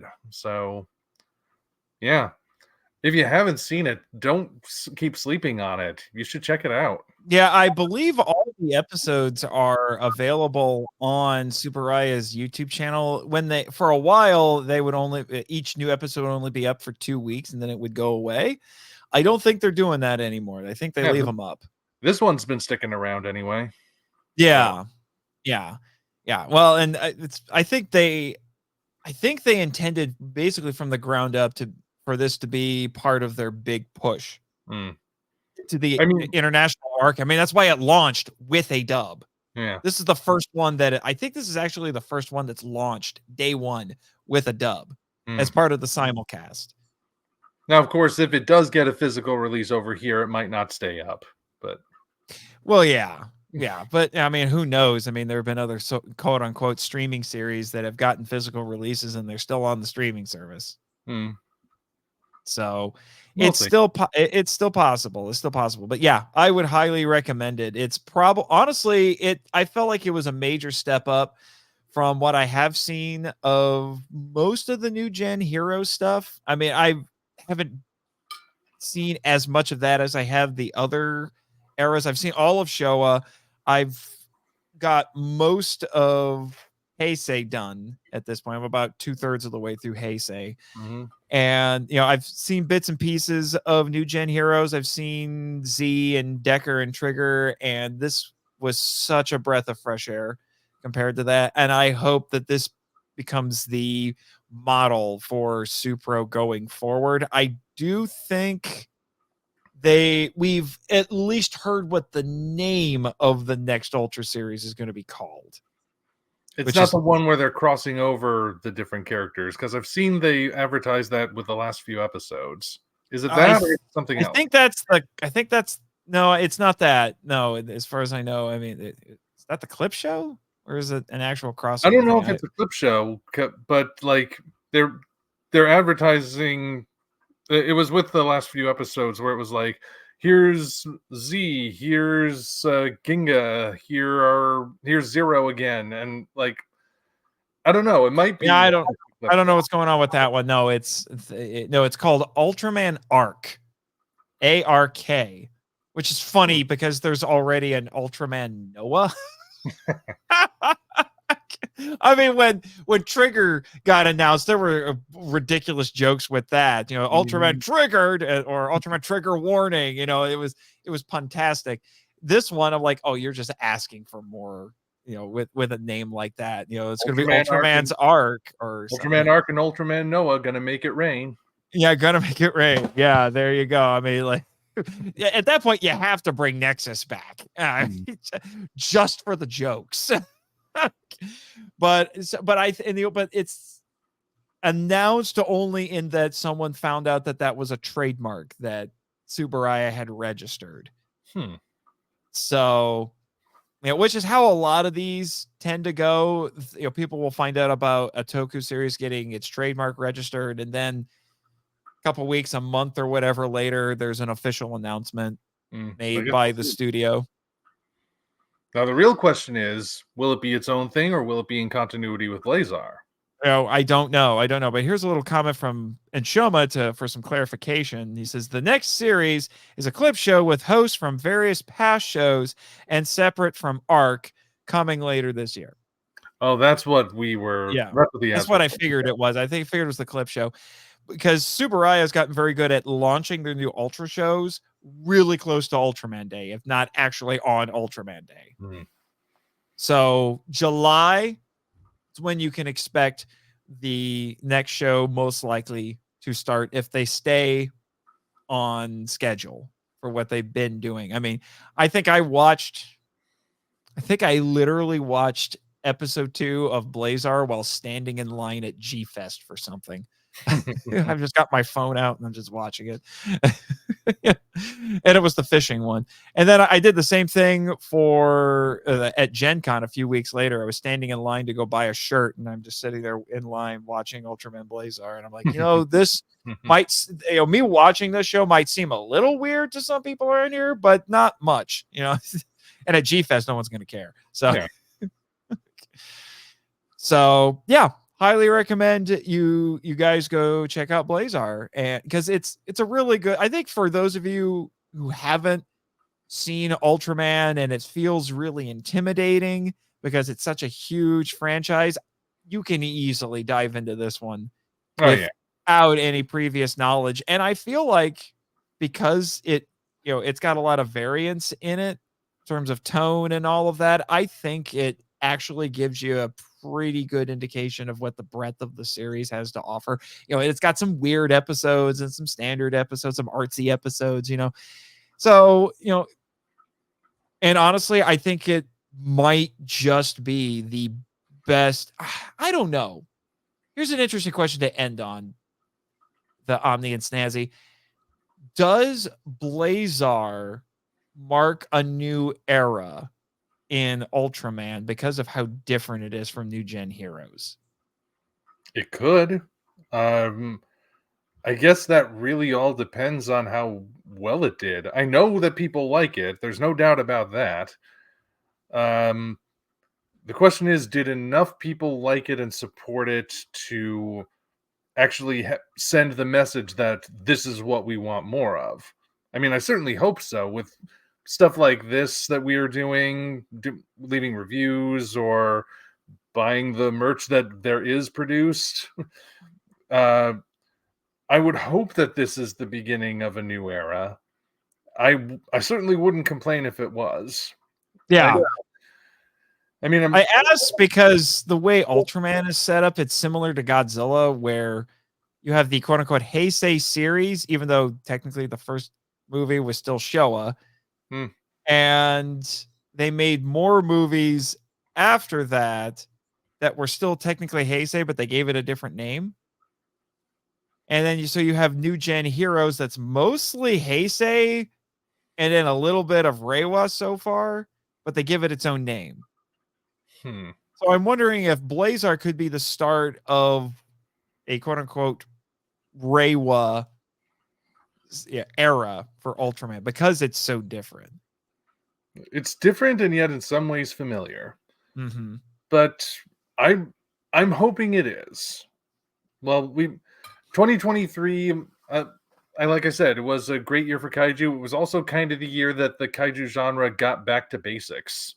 You had Blazar, which was a return to form for Ultraman. You had Gamera Rebirth, which was new for Gamera, certainly, but was still very much grounded in the monster of the week, we're here to see the giant monsters duke it out kind of thing. Then, of course, Godzilla -1 felt like a throwback to the earliest Godzilla movies. So I'm hoping. I am definitely hoping. Yeah, for sure. For sure. And I will say this. I feel like, and this might be a hot take for some people, but I feel like Supro is probably, compared to Toei, I think is less interested in adhering to Bandai mandates. Toei seems like it's just fully on board with that 150% at points. And sometimes I wonder if they just treat their tokusatsu as just product to churn out, where I feel like there's more. Boy. What? Yeah. Whereas I feel like at Subaraya, there's more interest in actually doing something artistic, which is why they're like, Bandai, can you just thank you for the money, but can you kind of get out of the way? Yeah. Let us do our thing. Well, like you said, they sneakily started this one before Bandai could make any interference. Maybe that's part of a long game. Maybe they're doing the same thing with Arc for all that we know, or whatever the next one winds up being. Yeah. And maybe this was maybe Blazar itself, in addition to being just a well-made show, was also kind of a tactical maneuver to tell Bandai, look, this is what we can actually achieve. You're not gonna lose anything. You're still gonna get your money from the merchandise sales, but we can still do the kind of show we want to do. All right, fine. We'll every once in a while we'll give him the toy sword, but he doesn't need one every 3 or 4 episodes. Right. Because I will tell you, when it comes to, I notice it more with tokusatsu because I've been podcasting so much about tokusatsu the last few years, but I tend to like the entries in a franchise that take bold risks and actually succeed at them. And to a certain extent, I do think Blazar was bold and took a few risks. Now, it's probably not the boldest or most or riskiest out of the entire franchise, but given that how Supro has in some form or another kind of been, they haven't been coasting, I wouldn't say, because I've seen some episodes of Ultraman X that were actually really good. So I'm assuming that the rest of the show will be along the same lines, but I do feel like they've kind of been coasting and playing it safe. And then they're like, we really need to try something new. Let's take some risks with Blazar and do it so fast Bandai can't tell us not to. Because my favorite seasons of Power Rangers are the ones that took risks and it worked out for them. My favorite Kamen Rider shows, which although I will admit I'm not as well versed in Kamen Rider as I am other stuff, are the ones that went in bold new directions and succeeded at them. So I think that's part of where my appreciation comes with this. So one last comment here from Enshoma. He says, I think Ultraman Blazar is a good gateway introduction to Ultraman for regular kaiju fans. Straight-faced and not too convoluted, with a welcome focus on the characters and guest monsters. Yeah, and I think it also helps that you've got a as I called him, a Mecha Godzilla cousin and a sidekick with Earth Garon, because I think that'll get people to watch. Oh yeah, that'll get the kaiju crowd to watch. Yeah, it's part of why I wanted to check it out, because I thought he certainly looks intriguing. Yeah. And he was. Because to my surprise, there's not as much crossover as I would think between kaiju and quote unquote, and I say quote unquote tokusatsu fans but it's in the narrow definition that people have of tokusatsu is just the Japanese superhero shows. No, it's a lot of things. Tokusatsu literally is just special effects. Yeah. So the kaiju stuff qualifies, and some people even narrow it even further and say it's just the Toei shows. It's like, no, Ultraman counts. Ultraman is tokusatsu. Ultraman is Henshin. I will fight anyone who dares tell me Ultraman is not Henshin. Yeah, no. Ultraman, Gecko Kamen, Red Baron, Johnny Sacco and his flying robot, or giant robo, depending on who you ask. That's all Toku. Yeah. It all counts. But strangely enough, there's not as much overlap as you would think. Not as much overlap between anime and tokusatsu either, even though they use basically the same tropes. Yeah, well, more so earlier than today. Probably. These days, like Gridman was an anomaly. Used to Yeah. be you had the mecha shows were super robots fighting giant monsters. These days, well, pretty much ever since the 80s and stuff, mecha has been giant robots fighting other giant robots. So You can thank Gundam for that. mm-hmm. Yeah. That's a whole other live stream. That spans multiple timelines. Yeah. The live stream spans multiple timelines? Depends on how many different live streams you do. Wibbly wobbly timey wimey. Mm-hmm. Yeah. Anyway, once again, thanks for coming on here, Omni and Snazzy.